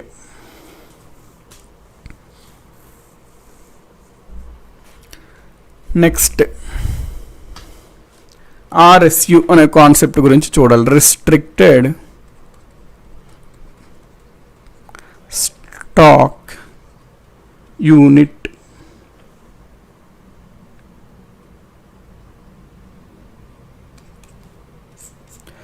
రెస్ట్రిక్టెడ్ స్టాక్ యూనిట్,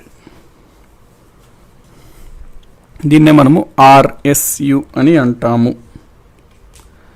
ఇది కూడా సేమ్ మనకి దాదాపుగా కొంచెం ఎంప్లాయీ స్టాక్ ఆప్షన్ లాంటిది. కాకపోతే జనరల్గా ఏంటి అంటే, ఒక కంపెనీ ఉందనుకోండి, తెలివైన కంపెనీలు వీళ్ళందరూ,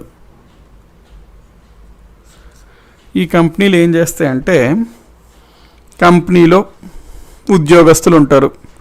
ఆ ఉద్యోగస్తులు అంటే కొంచెం పెద్ద ఉద్యోగస్తులు అనుకోండి, కొంచెం higher level of employees, manager level వాళ్ళు ఉన్న వాళ్ళకి వీళ్ళు ఏం చేస్తారంటే, నీకు నెలకి జీతం 5 లక్షలు, ఈ 5 లక్షల్లో 4 లక్షలు మేము క్యాష్ ఇస్తాము, మిగతా 1,00,000 రూపాయలు విలువ గల షేర్స్ని మేము మన కంపెనీ అంటే ఏ కంపెనీ అయితే ఉందో ఆ కంపెనీ యొక్క షేర్స్ని ఇస్తాము అంటారు. అంటే వాడు ఓవరాల్ శాలరీ 5 ప్లస్ నువ్వు మా కంపెనీలో పనిచేస్తూ ఉంటావు కాబట్టి ఎవ్రీ 5 ఇయర్స్, ప్రతి 5 సంవత్సరాలకి మేము బోనస్గా మన కంపెనీ యొక్క ఒక 1000 షేర్లో ఎంతో ఇస్తుంటాము బోనస్గా, లేకపోతే 10,000 షేర్లు ఇస్తుంటాము ప్రతి 5 సంవత్సరాలకి నీకు అని ఒక అగ్రిమెంట్ లాగా పెడుతుంటారు అనమాట. చాలా కంపెనీస్, పెద్ద పెద్ద కంపెనీస్లో ఉంటాయండి, మైక్రోసాఫ్ట్, యాపిల్ ఆ కంపెనీస్లో ఉంటాయి. సో దీన్ని బట్టి మనం ఏమర్థం చేసుకోవచ్చు, ఆ కంపెనీ షేర్స్ని ఇండైరెక్ట్గా ఎంప్లాయీస్కి ఫోర్స్డ్గా ఇక్కడ ఇస్తుంది. అంటే అందులో పనిచేసేవాడికి వద్దు, ఇందాక ఎంప్లాయీ స్టాక్ ఆప్షన్ స్కీమ్ ఇందాకటిది, అంటే వాడు కావాలంటే డిస్కౌంటెడ్లో కొనుక్కోవచ్చు, కానీ ఇక్కడ ఆప్షన్ కాదు, వాళ్ళు ఇవ్వడమే అట్లా ఇచ్చేస్తున్నారు. అంటే ప్రతి హయ్యర్ లెవెల్ ఆఫ్ ఎంప్లాయీ ఆటోమేటిక్గా కంపెనీలో వాడికి షేర్ ఉంటుంది, అంటే ఆటోమేటిక్గా వాడు ఆ కంపెనీ కోసం పాటుపడతాడు. నెంబర్ 1. నెంబర్ 2, జనరల్గా ప్రాబ్లం ఏమొస్తుందంటే అండి, హయ్యర్ లెవెల్ ఎంప్లాయీస్లో వీళ్ళు 3 సంవత్సరాలు పనిచేస్తారు. 3 సంవత్సరాలు అది చేసిన తర్వాత వాళ్ళకి ఏంటంటే బయట వేరే రెవెన్యూస్ వస్తాయి, దాంతో వాళ్ళు వెళ్ళిపోతారు వేరే దగ్గరికి. అందుకనే వాళ్ళని హోల్డ్ చేసుకుని ఉంచడం పెద్ద ఛాలెంజింగ్ అనమాట, ఛాలెంజింగ్ టాస్క్ అది ఆ కంపెనీస్కి. అందుకనే వీళ్ళని దీర్ఘకాలికంగా కంపెనీలోనే ఉండి పనిచేసే విధంగా చేయడం కోసం ఇట్లాంటి స్కీమ్స్ని కంపెనీస్ అనేవి పెడుతుంటాయి. సో దీన్నే మనము రెస్ట్రిక్టెడ్ స్టాక్ యూనిట్ అని అంటామండి, RSU. ఇప్పుడు మీరు యాపిల్ అట్లాంటి కంపెనీస్ చూసుకుంటే ఈ విధంగానే ఉంటాయి అన్నమాట. ఓకే, నెక్స్ట్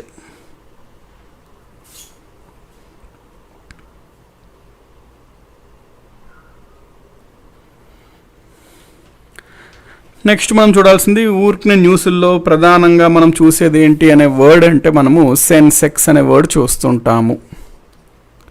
అసలు ఈ సెన్సెక్స్ అంటే ఏంటి, వాటి గురించి మనము ఇప్పుడు క్లియర్గా చూద్దాం. సెన్సెక్స్ అనే కాన్సెప్ట్ గురించి చూద్దాం.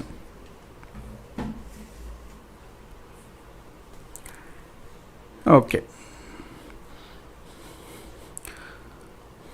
సో సెన్సెక్స్ అంటే ఏంటి, మీరు ఏమనుకుంటున్నారో ఒకసారి కమెంట్స్లో ఎవరైనా పెట్టండి. సో చూస్తానంటే మీరు జనరల్గా వినుంటారు ఈ వర్డ్ని. సో ఏమనుకుంటున్నారు అసలు సెన్సెక్స్ అంటే, ఎవరైనా చాట్లో పెట్టండి లైవ్లో. సెన్సెక్స్ అంటే అసలు ఏమనుకుంటున్నారు, అంటే అదొక కంపెనీయా, అదొక షేర్ మార్కెటా, అసలు ఏంటి?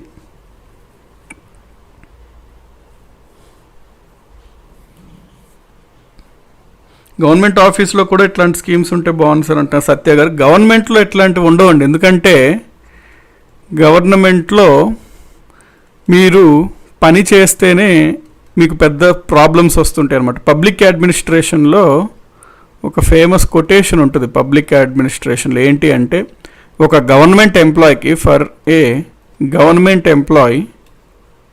ఒక గవర్నమెంట్ ఉద్యోగస్తుడికి బెస్ట్ యాక్షన్ అంటే అతను మంచి పని ఏమైనా చెయ్యాలి అంటే ఏంటంటే అది ఇన్యాక్షన్ అనమాట, ఏమీ చేయకుండా ఉండడమే.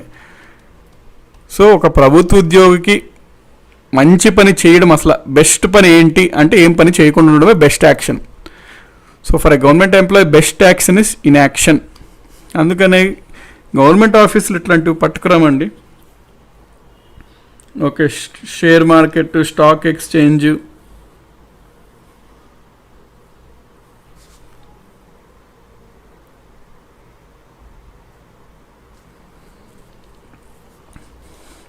ఒక బుల్ని చూపిస్తారు స్క్రీన్ మీద, ఇంగ్లీష్ లెటర్స్ పోతూ ఉంటాయి అంటున్నారు తేజ గారు. ఇంట్రెస్టింగ్. ఓకే, కంపెనీల రివ్యూ ఇస్తుంది అనుకుంటున్నాను Amarnath Reddy. Statistics sir, stock exchange, stock market, company profit or loss, బిఎస్సిలో షేర్స్ని మెజర్ చేస్తారు సార్. సంతోష్ జోగినేని. రవికుమార్ గారు, share or stock marketing organisation. రూపాయి విలువ అంటున్నారు సంవన్. నరేష్, షేర్స్ కొనడం, అమ్మడం in everyday rating. Okay, share market value increase అవ్వడం ఆర్ డిక్రీజ్ అవ్వడం ని సెన్సెక్స్ అంటాం. లావణ్య లత. ఓకే, ఇప్పుడు మనం ఈ షేర్ మార్కెట్, ఈ సెన్సెక్స్ గురించి చూద్దాం. అసలు అది ఏంటి అనేవి కంప్లీట్గా. ఓకే, బాగానే చెప్పారు, గుడ్. మనకి ఇండెక్స్ అంటే ఏంటో ఫస్ట్ ఆఫ్ ఆల్ తెలియాలండి. సెన్సెక్స్ అనేది ఒక ఇండెక్స్ అన్నమాట. అసలు ఇండెక్స్ అంటే ఏంటో మనకి తెలియాలి. ఇండెక్స్ అంటే ఏంటో మనకు తెలియాలంటే సింపుల్గా మాట్లాడుకుంటే, ఫర్ ఎగ్జాంపుల్ 2001 మన బేస్ ఇయర్గా తీసుకున్నాం అనుకోండి. అంటే ఒక బేస్ ఇయర్ తీసుకోవాలి. మనం ఇట్లాంటివన్నీ బడ్జెట్ టాపిక్లో చూసుకున్నాం కానీ ఒక బేస్ ఇయర్గా మనం ఎప్పుడైనా ఏదైనా తీసుకోవాలి ఇండెక్స్ క్యాలిక్యులేట్ చేయడం కోసం. అంటే ఒక స్టాండర్డ్ ఇయర్, స్టేబుల్ ఇయర్గా ఆధార సంవత్సరం ఒకటి మనం తీసుకుంటాం. ఆధార సంవత్సరంలో కండిషన్స్ అంతా కొంచెం సాధారణంగా ఉండాలి.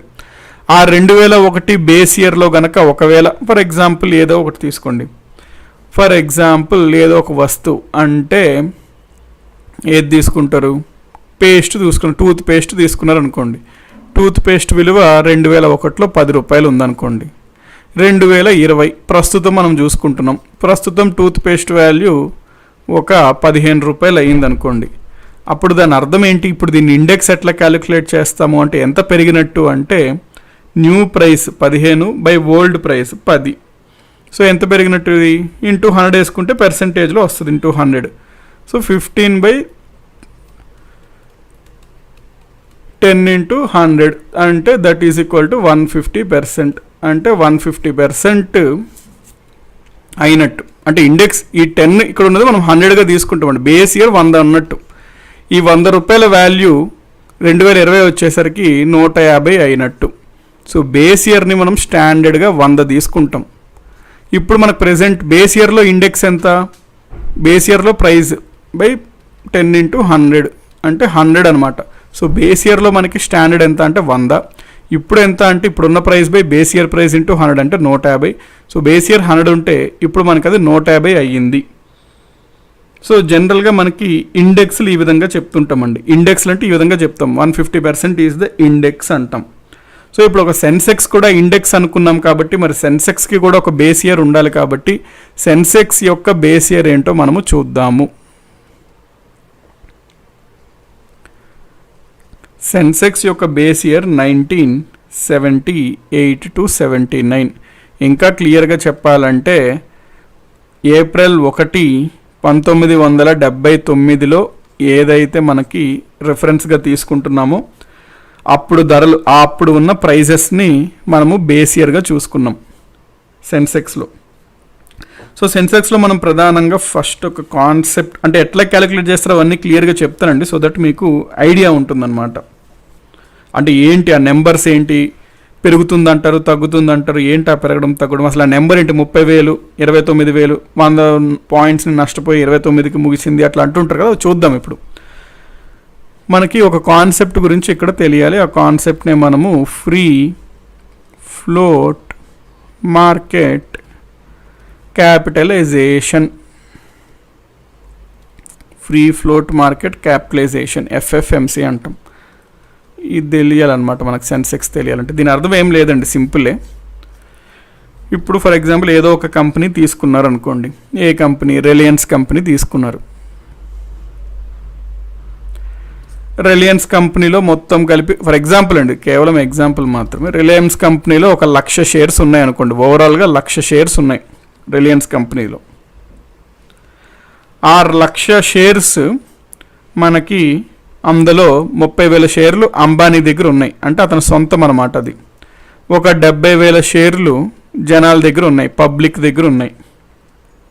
జనరల్గా పబ్లిక్లో మనకి ఫస్ట్ ఫర్ ఎగ్జాంపుల్ మనకి ఓకే ఈరోజు చూసుకుందాం, జూన్ 2, 2020 అనుకుందాం. సో జూన్ 2, 2020 మనకి ఒక్కొక్క రిలయన్స్ యొక్క ఒక్కొక్క share price value for example 150 ఉంది అనుకుందాం. 150 రూపీస్ ఉంది ప్రస్తుతం. షేర్ వాల్యూ ప్రైస్ 150 రూపీస్ ఉంది. ఇప్పుడు మనము ప్రతి కంపెనీకి FFMC క్యాలిక్యులేట్ చేస్తారండి. దాన్ని ఫ్రీ ఫ్లోట్ మార్కెట్ క్యాపిటలైజేషన్ అంటాం.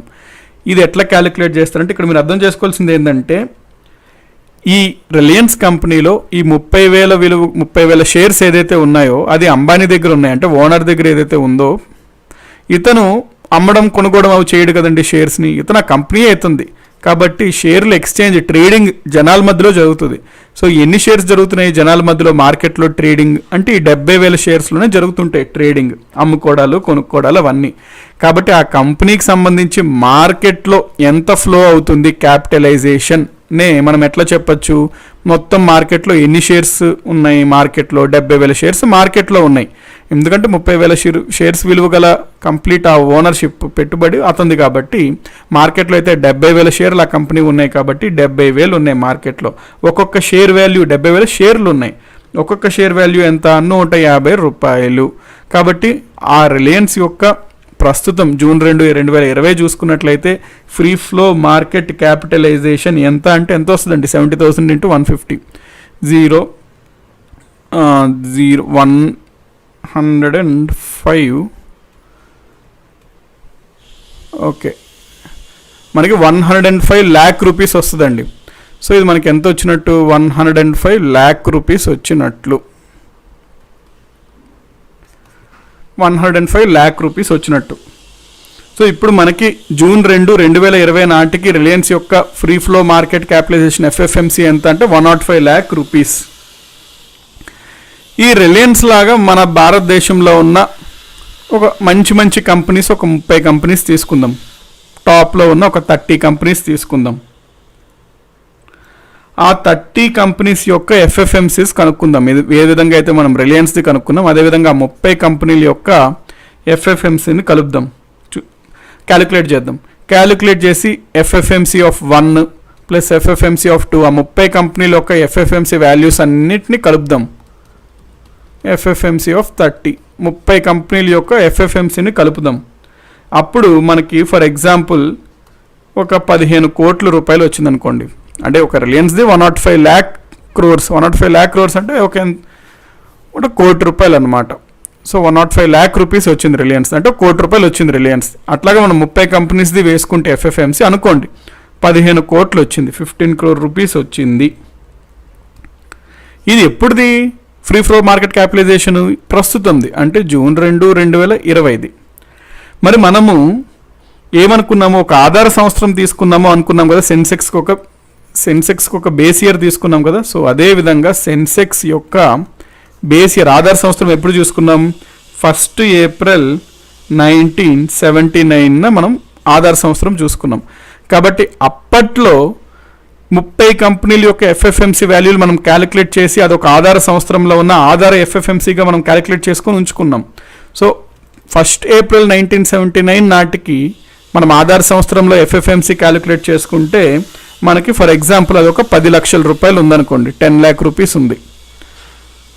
సో ఆధార సంవత్సరంలో ఎఫ్ఎఫ్ఎంసీ 30 కంపెనీలది 10 లక్షల రూపాయలు ఉంది. ప్రస్తుతం 30 కంపెనీల యొక్క ఎఫ్ఎఫ్ఎంసీ 15 కోట్ల రూపాయలు ఉంది.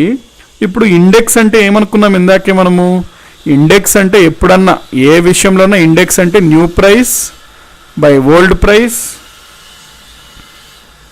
ఇంటూ 100% చెప్పుకోవాలి అనుకుంటే, నెంబర్లో చెప్పుకోవాలనుకుంటే నార్మల్గా వదిలేస్తాము. సో ఇప్పుడు మనకి ఫర్ ఎగ్జాంపుల్ ఈ రకమైన ఇండెక్స్ అంటే మనం ఇక్కడ చెప్పే ఇండెక్స్నే సెన్సెక్స్ అంటాం. సో ఇప్పుడు ఈ సెన్సెక్స్ ఎఫ్ఎఫ్ఎంసీ యొక్క ఇండెక్స్నే సెన్సెక్స్ అంటాం. న్యూ ప్రైస్ ఎంత మనకి, 15 కోట్ల రూపాయలు. న్యూ ప్రైస్ అంటే ప్రస్తుతం ఉన్న ప్రైస్ ఎంత, 15 కోట్ల రూపాయలు. New FFMC by old base year ఉన్న ఎఫ్ఎఫ్ఎంసీ అండి, సింపుల్గా చెప్పుకోవాలంటే. న్యూ ఎఫ్ఎఫ్ఎంసీ ఎంత, 15 crore రూపీస్ బై ఓల్డ్ ఎఫ్ఎఫ్ఎంసీ ఎంత మనకి, ఇందాక ఎంత అనుకున్నాము, 10 lakh రూపీస్ అనుకున్నాం for example. So 15 crores by 10 lakh rupees. ఇది వచ్చే ఇండెక్స్నే మనకి సెన్సెక్స్ అంటాము. పర్సంటేజ్లో ఇది మనం చెప్పుకుంటాం కాబట్టి ఇంటూ 100 వేసుకుందాం. ఇంటూ 100 వేసుకుంటే ఎంత వస్తుందండి, 15 crores బై 10 lakhs అంటే అన్నీ పోగా మనకి ఫర్ ఎగ్జాంపుల్ ల్యాక్స్ క్రోర్స్ తీసేసామనుకోండి, ఎక్స్ట్రా 2, 10, 15 అంటే 5 2s are 5 3s are into 100 ఒకటి ఉంటుంది కదా ఇక్కడ, ప్లస్ 150 2తో క్యాలిక్యులేసి 150 ఇంటూ 100 అంటే 15,000 వస్తుంది. సో ఇక్కడ మనకి సెన్సెక్స్ ఎంత అన్నట్టు, ఈ ఎగ్జాంపుల్లో 15,000 సెన్సెక్స్ అన్నట్టు. కాబట్టి ఈరోజు ప్రస్తుతం టుడేస్ సెన్సెక్స్ మనం ఎగ్జాంపుల్ తీసుకున్నాం అంతే. టుడేస్ సెన్సెక్స్ ఎంత అంటే 1500 అన్నట్లు, 15,000. మీరు ఇదే చూస్తారనమాట న్యూస్లో. ఏమని చూస్తారు, ప్రస్తుతం ఈరోజు సెన్సెక్స్ 32,000 లేకపోతే 33,536 ఉంది, 536 ఉంది అంటాడు. లేకపోతే న్యూస్లో అప్పుడప్పుడు చూస్తారు సెన్సెక్స్ మార్కెట్ మూసేసరికి సెన్సెక్స్ 300 పాయింట్లు పెరిగి 33,536 దగ్గర ఎండ్ అయ్యింది, అట్లాగే ఇస్తుంటాడు మనకి. కాబట్టి ఆ వాల్యూనే, ఆ ఇండెక్స్నే మనము సెన్సెక్స్ అంటామండి. ఆ 30 కంపెనీల యొక్క ఫ్రీ ఫ్లో మార్కెట్ క్యాపిటలైజేషన్ యొక్క వాల్యూ ఉంది చూసారా, దాన్నే మనం సెన్సెక్స్ అంటాం. అది ఎట్లా కనుక్కుంటాము అంటే మనం ఇప్పుడు చూసాం ప్రాసెస్ కంప్లీట్గా. ఈ విధంగా కనుక్కుంటారు. సో బేస్ ఇయర్ ఏంటి అనేది ఇంపార్టెంట్. సెన్సెక్స్కి సంబంధించిన బేస్ ఇయర్ అనేది important. Free flow market capitalisation యొక్క ఇది ఇంపార్టెంట్. ఎగ్జాక్ట్గా ప్రస్తుతం అండి మనకి ప్రెజెంట్ ఈరోజు చూసుకున్నట్లయితే 2 జూన్ 2020 మనకి సెన్సెక్స్ 33,550 ఉంది. ఇది మారుతూ ఉంటుంటుంది, సెకండ్కి మారుతూ ఉంటుంటుందండి. ఈ టైంలో పొద్దున్న టైంలో ఇది ఉంది సెన్సెక్స్. సో ఎవరన్నా సరే షేర్ మార్కెట్లో ఒక టైప్ ఆఫ్ బిజినెస్, ఒక టైప్ ఆఫ్ ఆప్షన్ ఏంటి అంటే ట్రేడింగ్ చేసేవాళ్ళు సెన్సెక్స్ పైన పెడతారు. అంటే మీరు సెన్సెక్స్ పైన 33,550 దగ్గర కొన్నారనుకోండి, అది పెరిగితే మీకు వచ్చే రాబడి పెరుగుతుంది, తగ్గుతుంది, ఆ విధంగా ఉంటుంది. సో అది మనకి సెన్సెక్స్. ఒకవేళ కనుక మనం సెన్సెక్స్ని పెరుగుతుంది అనుకోండి, సెన్సెక్స్ని ప్లస్లా చూపించుకుంటాం, తగ్గుతూ ఉంటే మైనస్గా చూపించుకుంటాం, పెరుగుతుంటే గ్రీన్గా చూపిస్తాం, తగ్గుతుంటే రెడ్గా చూపిస్తాం. ఇది మనకి సెన్సెక్స్ అనమాట. దీని గురించి మనకి ఫ్రీక్వెంట్గా న్యూస్ పేపర్స్లో చూస్తుంటాము, సెన్సెక్స్ తగ్గుతుంది, పెరుగుతుంది, ఆ విధంగా.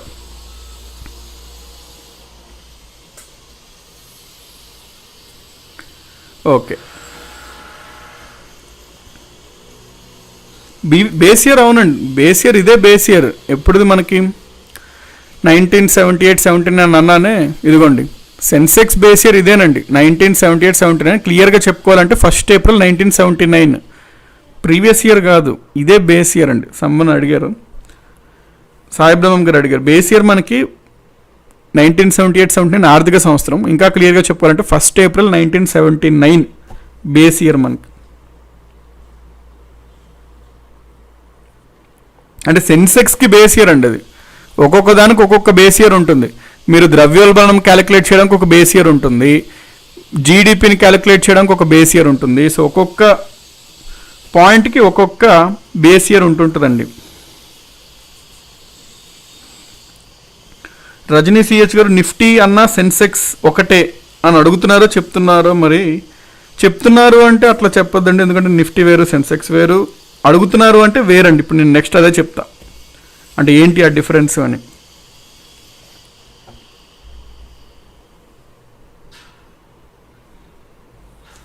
ఓకే, సెన్సెక్స్లు పెరుగుతుంటే అసలు యూజ్ ఏంటి సార్, పెరగడం తగ్గడం అంటే అసలు ఏంటి అని మనకి కిరణ్ కుమార్ గారు అడుగుతున్నారు. బేసికలీ ఇప్పుడు ఫర్ ఎగ్జాంపుల్ సెన్సెక్స్ పెరుగుతుంది అనుకోండి, ఏం సూచిస్తున్నట్లు మనకి ఒక ఎకానమీలో ఫర్ ఎగ్జాంపుల్ సెన్సెక్స్ పెరుగుతుందంటే మంచి సూచన అన్నమాట. సెన్సెక్స్ గనక పెరుగుతుంది అనుకోండి, అది ఒక మంచి సూచన, గుడ్ ఇండికేటర్. ఏంటి, దేనికి గుడ్ ఇండికేటర్? ఒక మన దేశంలో మంచి కంపెనీలు 30 తీసుకొని వాటి యొక్క మార్కెట్ వాల్యూ పెరుగుతుంటేనే కదండి, షేర్స్ వాల్యూ పెరుగుతుంటేనే కదా సెన్సెక్స్ వాల్యూ కూడా పెరుగుతుంటుంది. షేర్స్ వాల్యూ పెరుగుతున్నాయి అంటే ఏంటి, డిమాండ్ ఉంది. డిమాండ్ ఉందంటే ఏంటి, పెట్టుబడి ఉంది. పెట్టుబడి ఉందంటే ఏంటి, ఆర్థిక వ్యవస్థ ముందుకెళ్తుంది అని. షేర్ వాల్యూ పెరుగుతుంది అంటే అర్థము ఆర్థిక వ్యవస్థ, ఎకానమీ అనేది బలపడుతుంది. షేర్ వాల్యూ తగ్గుతుంది అంటే జనాలకి డిమాండ్ తగ్గింది. డిమాండ్ తగ్గిందంటే నమ్మకం తగ్గింది, పెట్టుబడులు తగ్గుతాయి, ఉపాధి తగ్గుద్ది. ఇన్ జనరల్గా ఆర్థిక వ్యవస్థ కిందకి వెళ్తుంటుంది.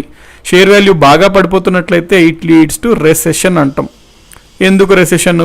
ఎవరు జనాలకి నమ్మకం లేదు, పెట్టుబడి పెట్టట్లేదు, దాంతో కంపెనీలకు కావాల్సిన డబ్బు లేదు, కంపెనీలు ఉపాధి చాలామందిని ఉద్యోగాలను తీసేస్తుంది, కొత్తగా ఎవరిని ఉపాధి పెట్టుకోదు. ఉపాధి లేకపోతే జనాలు కొనుగోలు శక్తి ఉండదు, వాళ్ళు అసలు కొనరు వస్తువుల్ని, ఉత్పత్తి తగ్గిపోతుంది. దాంతో మళ్ళీ ఆ సైకిల్ అనమాట, అదంతా మళ్ళీ ఆర్థిక వ్యవస్థ ఇంకా కిందకి వెళ్ళిపోతుంటుంది. అట్లా కిందకి వెళ్ళిపోతూ రిసెషన్కి దారి తీయచ్చు. సెన్సెక్స్ కంటిన్యూస్గా పడిపోతుందంటే, సెన్సెక్స్ పడిపోవడం అంటే సెన్సెక్స్ పడిపోవడం అని కాదండి, అది ఒక ఆర్థిక వ్యవస్థ ఏ విధంగా ఉంది అని సూచించేదే అనమాట. అది ఆర్థిక వ్యవస్థ పెరుగుతుంటే ఆటోమేటిక్గా సెన్సెక్స్ పెరుగుతుంది వాల్యూ. సెన్సెక్స్ పెరిగితే ఆర్థిక వ్యవస్థ పెరుగుతుంది అని కాదు అర్థం. ఆర్థిక వ్యవస్థ ముందుకెళ్తుంది అంటే సెన్సెక్స్ పెరుగుతుంది అనమాట. సెన్సెక్స్ అనేది కేవలం ఒక నెంబర్, ఆర్థిక వ్యవస్థ ఏ విధంగా సూచిస్తుంది అని ఒక సూచన. ఇది కేవలం 30 కంపెనీల గురించి తెలుపుతుంది కదా సార్, ఆర్థిక వ్యవస్థని మనం ఎట్లా అనుకోవచ్చు సెన్సెక్స్ వాల్యూ నుంచి అంటే, ఈ 30 అనేది ఇంపార్టెంట్ కంపెనీస్ అండి. మరి ఆ 30 కంపెనీస్ యొక్క యావరేజ్ మనం తీసుకుంటున్నాం కాబట్టి ఇన్ జనరల్గా మనం రిలేట్ చేసుకోవచ్చు, సెన్సెక్స్ బాగుంటే ఆర్థిక వ్యవస్థ బాగుంటుందని. ఎందుకంటే ఇన్ జనరల్గా ఈ కంపెనీ పైన కూడా ప్రభావం ఉంటుంది, ఆర్థిక వ్యవస్థ పెరుగుతుంటే ఈ కంపెనీలు కూడా ప్రభావం ఉంటుంది. కాబట్టి మనం రిలేట్ చేసుకోవచ్చు సెన్సెక్స్కి, ఇన్ జనరల్గా ఆర్థిక వ్యవస్థకి. ఈ సెన్సెక్స్ అనేది 2 వర్డ్స్ కలిపి వచ్చిందండి, సెన్సిటివ్ ఇండెక్స్ అనమాట. ఈ 2 పదాలు సెన్సిటివ్ ఎందుకు అంటే ఆర్థిక వ్యవస్థలో ఏ చిన్న మార్పులు వచ్చినా ఇందులో మార్పులు వస్తుంటాయి కాబట్టి సెన్సిటివ్. ఇది ఒక ఇండెక్స్. ఈ రెండు పదాలతో మనకి సెన్సెక్స్ అనే పదం వచ్చింది. నెక్స్ట్ మనము నిఫ్టీ అంటే ఏంటో చూద్దాము.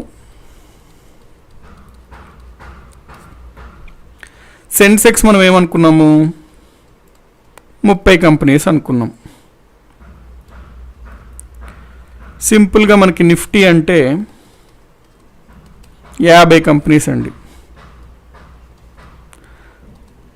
సెన్సెక్స్ అంటే 30 కంపెనీస్ యొక్క free flow market capitalisation value తెలుపుతుంది బేస్ ఇయర్తో పోలిస్తే ప్రస్తుతం. నిఫ్టీకి మనకి ఏంటి అంటే 50 కంపెనీస్ యొక్క ఫ్రీ ఫ్లో మార్కెట్ క్యాపిటలైజేషన్ తెలుపుతుంది. నెక్స్ట్ మనకి BSE 100 అనే ఒక ఇండెక్స్ ఉంటుంది. BSE 100 అనే ఒక ఇండెక్స్ ఉంటుంది. ఇదేంటిది అంటే ఒక 100 కంపెనీలు, ఇందులో 100 కంపెనీస్ యొక్క ఫ్రీ ఫ్లో మార్కెట్ క్యాపిటలైజేషన్ తెలిపే ఇండెక్స్. సో ప్రాసెస్ అంతా సేమ్ అండి. ఇందాక మనం సెన్సెక్స్ క్యాలిక్యులేషన్ ఎట్లా చూసామో అన్నిట్లో సేమ్ ఉంటాయి. కాకపోతే ఇది 30 కంపెనీలు, 50 కంపెనీలు, ఒక 100 కంపెనీలని రెఫరెన్స్గా తీసుకొని అవి చెప్తుంటాయి. So this is Nifty. అయితే మనము నెక్స్ట్ క్లాస్లో క్లియర్గా చూసుకోవాల్సినవి ఏంటి అంటే different types of stock exchanges ఇండియాలో ఏమేమి ఉన్నాయి, వాటి యొక్క ఇండెక్సెస్ ఏంటి. స్టాక్ ఎక్స్చేంజ్ అంటే ఏంటి, అక్కడ షేర్స్ అనేవి కొనుక్కోవడాలు అమ్ముకోవడాలు జరుగుతుంటాయి. సో ఇవి మనం నెక్స్ట్ క్లాస్లో చూస్తాం. జస్ట్ ఒక ఐడియా కోసం ఏంటి అంటే స్టాక్ ఎక్స్చేంజెస్ చూస్తాం నెక్స్ట్ క్లాస్లో. స్టాక్ ఎక్స్చేంజ్ పేరులోనే ఉంది, ఇక్కడ స్టాక్ ఎక్స్చేంజ్ అవుతుంది. ఎక్స్చేంజ్ అంటే కొనుక్కోవడం, బయ్యింగ్, అమ్ముకోవడం, సెల్లింగ్. స్టాక్ అంటే షేర్స్, సింపుల్గా చెప్పుకోవాలంటే షేర్లు కొనుగోలు అమ్ముకోలు జరుగుతుంటాయి. మన భారతదేశంలో ప్రధానమైన ఉన్న స్టాక్ ఎక్స్చేంజ్లు BSE, NSE, అవన్నీ ఇవి రెండు ప్రధానమైన. BSE మనకి సెన్సెక్స్ని ఇస్తుంది, NSE నిఫ్టీ 50 ఇస్తుంది. ఆ పాయింట్స్ అన్ని మనం నెక్స్ట్ క్లాస్లో అయితే చూసుకుందాం. సో స్టాక్ ఎక్స్చేంజెస్తో నెక్స్ట్ క్లాస్ మనము స్టార్ట్ చేయవచ్చును. సో ఇవన్నీ మీకు కాస్త ఐడియా తెచ్చుకోండి. సో దట్ మీకు ఏంటంటే అసలు ఏంటి ఆ వర్డ్స్ యొక్క మీనింగ్స్ ఏంటి, అవేంటి, సెన్సెక్స్ ఆ నెంబర్ ఏంటి, తగ్గడం ఏంటి, పెరగడం ఏంటి, అవన్నీ తెలుస్తుంటాయి. అవన్నీ తెలుస్తుంటే ఇట్ మేక్స్ సమ్ మీనింగ్ అన్నమాట. సో మనం ఈరోజైతే ఎజెండా ఫర్ ఎకానమీ ఇక్కడతో అయితే మనము పాస్ చేద్దాము. ఒకసారి అయితే మనం రివైజ్ చేసుకుందాము. కాబట్టి రివైజ్ చేసిన తర్వాత then we can take leave for today's economy class.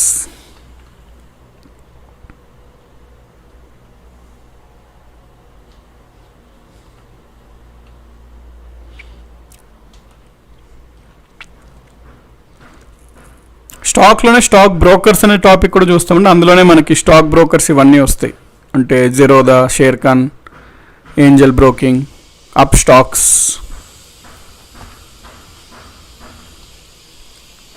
Demat account, అవన్నీ వస్తుంటాయి. ఓకే,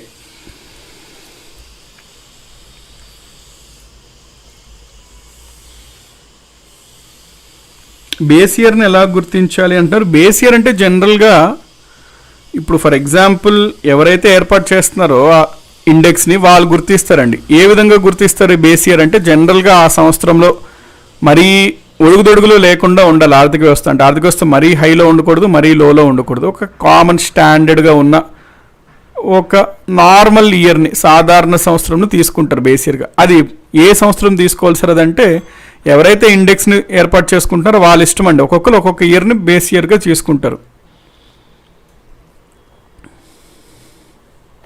ఓకే, సో మనకి వెంచర్ క్యాపిటలిస్ట్ అంటే ఫస్ట్ మనం ఈరోజు చూసుకున్నాము. వెంచర్ అంటే మనకు అర్థం ఒక ప్రాజెక్ట్ అని, ఒక కంపెనీ అని.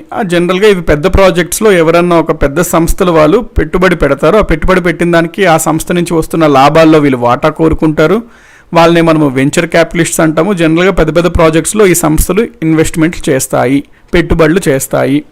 ఇవన్నీ అసలు ప్రధానంగా మీరు అబ్జర్వ్ చేస్తే ప్రధానంగా ఉండేది ఏంటి, కొంతమంది దగ్గర డబ్బు ఉంటుంది, ఆ డబ్బుని ఏం చేయాలి అనే ఒక పర్పస్ కోసమేనండి. ఇవన్నీ మనం చూసుకుంటే ఎసెన్స్, మనం ఈ టాపిక్స్ అన్నీ చూసుకున్నట్లయితే కొంతమందికి డబ్బు ఉంది, ఆ డబ్బుని ఏం చేయాలి, బ్యాంకులో దాచుకోవచ్చు. బ్యాంకులో దాచుకుంటే 4% వస్తుంది.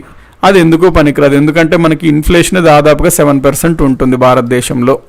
నెక్స్ట్ మనకి ఏంటి, ఎఫ్డీలు ఆర్డీలు కట్టుకోవచ్చు. ఎఫ్డీలు ఆర్డీలు 7% వస్తాయి. అంటే కేవలం మన మనీ వాల్యూ ఎంత ఉందో అప్పుడు అంతే ఉంది, కానీ ఏమీ పెరుగుదల ఉండదు. నెక్స్ట్ ఆప్షన్స్ ఏముంటాయి మనకి, బాండ్స్ ఉంటాయి. బాండ్స్లో మళ్ళీ గవర్నమెంట్ బాండ్స్ అంటే అంతే 7%, 8% ఉంటాయి. ప్రైవేట్ బాండ్స్, రిస్కీ బాండ్స్ అంటే ఒక 15% దాకా ఉంటాయి. నెక్స్ట్ షేర్స్, మీరు తెలివిగా అన్ని ఆలోచించి షేర్ మార్కెట్లో పెడితే 30% దాకా మీకు రిటర్న్ వెళ్తుంది. మీరు కనుక తెలివి అంతగా ఆలోచించకుండా స్టడీ చేయకుండా పెడితే మీరు పెట్టిన డబ్బులంతా ఉష్కాక్ అనమాట, సెకండ్స్లో ఇట్లా ఉష్కాక్ అయిపోతాయి. ఇవన్నీ ఏంది, సింపుల్గా ఇక్కడ మనం చూసుకుంటుంది, ఉన్న డబ్బుని ఏ విధంగా పెట్టుబడి చేయాలి, ఇన్వెస్ట్మెంట్ చేయాలి. అల్టిమేట్లీ ఏంది అంటే రిస్క్ తగ్గించుకోవాలి, వచ్చే రిటర్న్ పెంచుకోవాలి. దానికోసం రకరకాలు, ఇప్పుడు ఈ సంస్థలు ఉన్నారనుకోండి, వీళ్ళ దగ్గర డబ్బు ఉంటుంది. ఈ డబ్బులు ఈ కంపెనీలో పెట్టుబడి పెడితే వీళ్ళు ఏమనుకుంటారు, ఆ పెట్టుబడికి నాకు దాదాపుగా 20 to 25% వస్తుంది రిటర్న్. కాబట్టి సేఫ్ ఇన్వెస్ట్మెంట్, అంతా పెట్టుబడి అనమాట ఇది. సో మనకి మనీ అంటే ఇది venture capitalist. Next Angel investors, అంటే స్టార్టప్ కంపెనీస్లో జనరల్గా కావాల్సిన డబ్బు ఉండదు, కానీ ఐడియాస్, బిజినెస్ మోడల్స్ అన్ని బాగుంటాయి. మరి అట్లాంటప్పుడు ఎవరన్నా కొంతమంది రిచ్ పీపుల్ ఏంటి అంటే ఆ స్టార్టప్ కంపెనీస్లో కావాల్సిన డబ్బును ఏర్పాటు చేస్తారు. ఈ స్టార్టప్ కంపెనీస్లో వచ్చిన లాభాల్లో వీళ్ళు కొంత వాటాని కోరుతారు. వీళ్ళని మనము ఏంజల్ ఇన్వెస్టర్స్ అంటాము. ఏంజల్ ఇన్వెస్టర్స్కి లాభాలు ఏంటంటే వాళ్ళు డబ్బుని పెట్టుబడి పెట్టచ్చు. స్టార్టప్ కంపెనీస్కి ఏంటంటే కావాల్సిన డబ్బు వస్తుంది. ఎందుకంటే స్టార్టప్ కంపెనీస్ అప్పుడే పెడుతున్న కంపెనీస్ కాబట్టి వీళ్ళకి బ్యాంకు రుణాలు కావాలన్నా, బాండ్ కావాలన్నా, షేర్స్ కావాలన్నా అవుట్ ఆఫ్ దేర్ స్కోప్ అనమాట, వాళ్ళు చేయలేరు, చిన్న చిన్న కంపెనీస్. కాబట్టి మనకి ఈ విధంగా ఏంజల్ ఇన్వెస్టర్స్ యూజ్ అవుతారు. అండర్ రైటర్ అంటే ఏదైనా ఒక కంపెనీ యొక్క ఫస్ట్ టైం షేర్ మార్కెట్లో ఆ కంపెనీ షేర్స్ని వదలాలి అంటే లాంగ్ ప్రాసెస్ ఉంటుంది. 10th క్లాస్ నుంచి అన్నీ అడుగుతుంటాడు అనమాట. ఇంకా ఆ ఫోటో ఏది, ఈ ఫోటో ఏది, అది ఏది, ఆ ఫార్మ్ ఏది, ఈ ఫార్మ్ ఏది, ఆ క్లియరెన్స్ సర్టిఫికేట్ ఏది, ఆ క్లియరెన్స్ ఏది, ఇది అది అడుగుతాడు. అవన్నీ పడలేము కాబట్టి అవన్నీ సేవలు అందించడానికి అండర్ రైటర్స్ ఉంటారు. వాళ్ళు చేసే సేవని అండర్ రైటింగ్ సేవ అంటాం, అండర్ రైటింగ్ సర్వీసెస్. మన ఇండియాలో బాగా ఫేమస్ వాళ్ళు కోటక్ మహీంద్రా, ఐసిఐసిఐ బ్యాంక్ వాళ్ళు అండర్ రైటింగ్ సర్వీసెస్ అందిస్తారు. డెట్ ఈక్విటీ, డెట్ మంచిదా ఈక్విటీ మంచిదా అంటే మనకి చాలామంది కొంతమంది డెట్ అని చెప్పారు, కొంతమంది ఈక్విటీ అన్నారు. మనము డెట్ తీసుకుంటే లాభాలేంటి, డెట్ తీసుకుంటే నష్టాలేంటి, ఈక్విటీ తీసుకుంటే లాభాలేంటి, ఈక్విటీ తీసుకుంటే నష్టాలేంటి అనే కాన్సెప్ట్ చూసాము. అందుకనే కంపెనీస్ ఏం చేస్తాయి, కొంత పెట్టుబడి వాళ్ళకు ఉంటుంది ఆటోమేటిక్గా, కొంత అప్పు తీసుకుంటారు, కొంత షేర్స్గా వదులుతారు. కాబట్టి అన్ని విధాలుగా వాళ్ళు వాడుకుంటారు అనమాట. డెట్, ఈక్విటీ రెండు వాడుకుంటుంటారు కంపెనీస్ పెట్టేటప్పుడు. సో షేర్కి స్టాక్కి డిఫరెన్స్ ఏంటనుకున్నాం, స్టాక్ అంటే మన దగ్గర ఉన్న షేర్స్ యొక్క మనీ వాల్యూ అనమాట. మన దగ్గర ఎన్ని షేర్స్ ఉన్నాయో ఆ షేర్స్ యొక్క మనీ వాల్యూనే మనము స్టాక్ అని అంటాము. రైట్స్ ఇష్యూస్ ఆఫ్ షేర్స్ అంటే ఏంటి, ఒక కంపెనీ ఉంది, ఒక కంపెనీ ఫస్ట్ టైం ఐపీఓ వదిలింది, కొంతమంది కొంటారు, వాళ్ళని ఆ కంపెనీ యొక్క షేర్ హోల్డర్స్ అంటాము. మళ్ళీ ఒకవేళ ఆ కంపెనీ కొన్ని సంవత్సరాల కంపెనీ ఎక్స్పాండ్ చేయాలన్నప్పుడు మళ్ళీ షేర్స్ వదలాలి అంటే ఖచ్చితంగా వీళ్ళకే అమ్ముకోవాలి. ఒకవేళ వీళ్ళకి వద్దు, నేను బయట నుంచి డబ్బు కోరుకుంటున్నాను అన్నప్పుడు ఈ కంపెనీ షేర్ హోల్డింగ్ కంపెనీ కాబట్టి ఒక జనరల్ మీటింగ్ పెట్టి అందరూ డిస్కస్ చేసుకొని మాకు ఈ రైట్స్ ఇష్యూ ఆఫ్ షేర్స్ వద్దు, రైట్స్ ఇష్యూస్ ఆఫ్ షేర్స్ అంటే కంపెనీలో ఉన్న షేర్ హోల్డర్స్కి మాత్రమే వాళ్ళు షేర్లు అమ్మాలి, అది వద్దు అని వీళ్ళు నిర్ణయించుకొని ఓటింగ్ చేసుకుంటే సెబీ వాళ్ళకి అందిస్తే ఆ నిర్ణయాన్ని సెబీ వాళ్ళు ఎస్ ఇప్పుడు పలానా కంపెనీ XYZ అనే కంపెనీ బయట కూడా షేర్స్ వదులుకోవచ్చు, బయట వాళ్ళు కూడా కొనుక్కోవచ్చు అని అంగీకరిస్తుంది. బోనస్ షేర్స్ అంటే అప్పుడప్పుడు జనరల్గా ఎవరైతే ఆల్రెడీ ఒక కంపెనీ యొక్క షేర్ హోల్డర్స్ ఉన్నారో వాళ్ళకి ఫ్రీగా కంపెనీయే డబ్బులు పే చేసి ఫ్రీగా వాళ్ళ అకౌంట్లోకి కొన్ని కొత్త షేర్స్ని ఇస్తుంది, వాటిని బోనస్ షేర్స్ అంటాము. ఎంప్లాయీ స్టాక్ ఆప్షన్ స్కీమ్ అంటే కొన్ని కంపెనీల్లో పనిచేసిన ఎంప్లాయీస్కి డిస్కౌంటెడ్ తక్కువ రేట్లో షేర్లు అమ్మితే వాటిని ఎంప్లాయీ స్టాక్ ఆప్షన్ స్కీమ్ అంటాము. రిస్ట్రిక్టెడ్ స్టాక్ యూనిట్ అంటే కొన్ని పెద్ద కంపెనీల్లో పెద్ద ఉద్యోగస్తులకి జీతాలు డబ్బులతో పాటు కొంత షేర్స్ని కూడా ఇస్తుంటారు, ప్లస్ వాళ్ళు అగ్రిమెంట్ పెట్టుకుంటారు ప్రతి 5 సంవత్సరాలకి కంపెనీకి సంబంధించి ఇన్ని స్టాక్స్ మీకు ఇస్తుంటాము అని. ఈ రెండు ఏంటి అంటే employee stock option scheme, restricted stock unit రెండు ఏంటి అంటే ఒక కంపెనీలో ఎంప్లాయర్స్ అనేవారు మోటివేటెడ్గా పనిచేయడం కోసం ఒక ఇన్నోవేటివ్ ఐడియాస్ అనమాట. సెన్సెక్స్ అంటే ఏంటి, అదొక ఇండెక్స్, ఆ ఇండెక్స్ బేస్ ఇయర్ ఎంత అంటే మనం 1979 April 1 అని అనుకున్నాము. So free flow market capitalisation అనే కాన్సెప్ట్ ఇక్కడ అవసరము.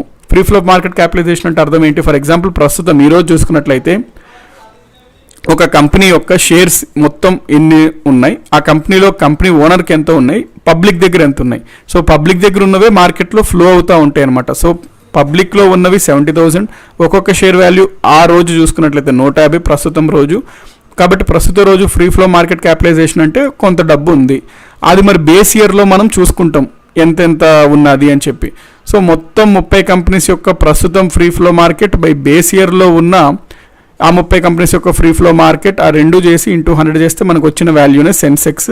సో ఈ సెన్సెక్స్ పెరుగుతుందంటే అర్థం ఏంటి, ఈ వాల్యూ పెరుగుతున్నట్లు. ఇందులో 100 కాన్స్టెంట్, ఇది కాన్స్టెంట్, బేస్ ఇయర్ది కాన్స్టెంట్. ఇది పెరిగితేనే సెన్సెక్స్ పెరుగుద్ది. ఇది పెరుగుతుందంటే అర్థం ఏంటి? ఆ 30 కంపెనీల యొక్క ఎఫ్ఎఫ్ఎంసీ పెరుగుతుంది. ఎఫ్ఎఫ్ఎంసీ పెరగడం అంటే ఏంటి? ఆ కంపెనీ యొక్క షేర్లు ఎక్కువగా కొంటున్నారు, రేట్లు పెరుగుతున్నాయి అంటే ఆర్థిక వ్యవస్థ ముందుకు వెళ్తుంది, పెట్టుబడులు వెళ్తున్నాయి, ఉపాధి కల్పన అంతా బాగుంది అని. అదే సెన్సెక్స్ తగ్గడం అంటే ఆర్థిక వ్యవస్థ ఇబ్బందుల్లో ఉంది అని మనము అర్థం చేసుకోవచ్చు.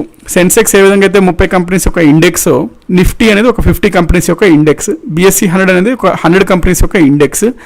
ఇవన్నీ చేసేది ఎవరు అంటే స్టాక్ ఎక్స్చేంజెస్ అనమాట. ఇండెక్స్ని తయారు చేసేది ఎవరు అంటే స్టాక్ ఎక్స్చేంజెస్. వీటి గురించి మనం నెక్స్ట్ క్లాస్లో చూస్తాం.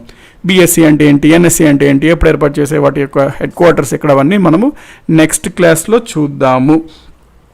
సో మనం ఇక్కడతో అయితే ఇవన్నీ వర్డ్స్ అర్థం చేసుకోండి. వర్డ్స్ ఫ్రీక్వెంట్గా ఫెమిలియర్ అవ్వడానికి ట్రై చేయండి. ఎందుకంటే ఈ వర్డ్స్ మనం ఫెమిలియర్ అయిపోతే మనకి ఈజీగా అర్థమవుతుంటాయి. ఎప్పుడైనా మనం సడన్గా స్టాక్ అనగానే అర్థమవుతుంది, ఎంప్లాయీ స్టాక్ ఆప్షన్ అనగానే అర్థం అయిపోవాలి. కాబట్టి వర్డ్స్ అన్ని ఫస్ట్ అర్థం చేసుకోవడానికి ట్రై చేయండి. Then stock option, stock market అంతా కొంచెం నార్మలే అనమాట. So thank you very much అండి. మళ్ళీ మనము యాజ్ యూజువల్ మన స్కెడ్యూల్ ప్రకారం 5 PM to 6:30 PM ఈరోజు ఢిల్లీ సుల్తాన్స్లో కలుసుకుందాము. ఢిల్లీ సుల్తాన్స్లో మనం హిస్టరీలో కలుసుకుందాం. హిస్టరీలో ఢిల్లీ సుల్తాన్స్ టాపిక్ మనము డీల్ చేద్దాము. So thank you very much అండి, each one of you. Thank you very much. మళ్ళీ మనము ఈవినింగ్ కలుసుకుందాం. Until then take care. Thank you and good by.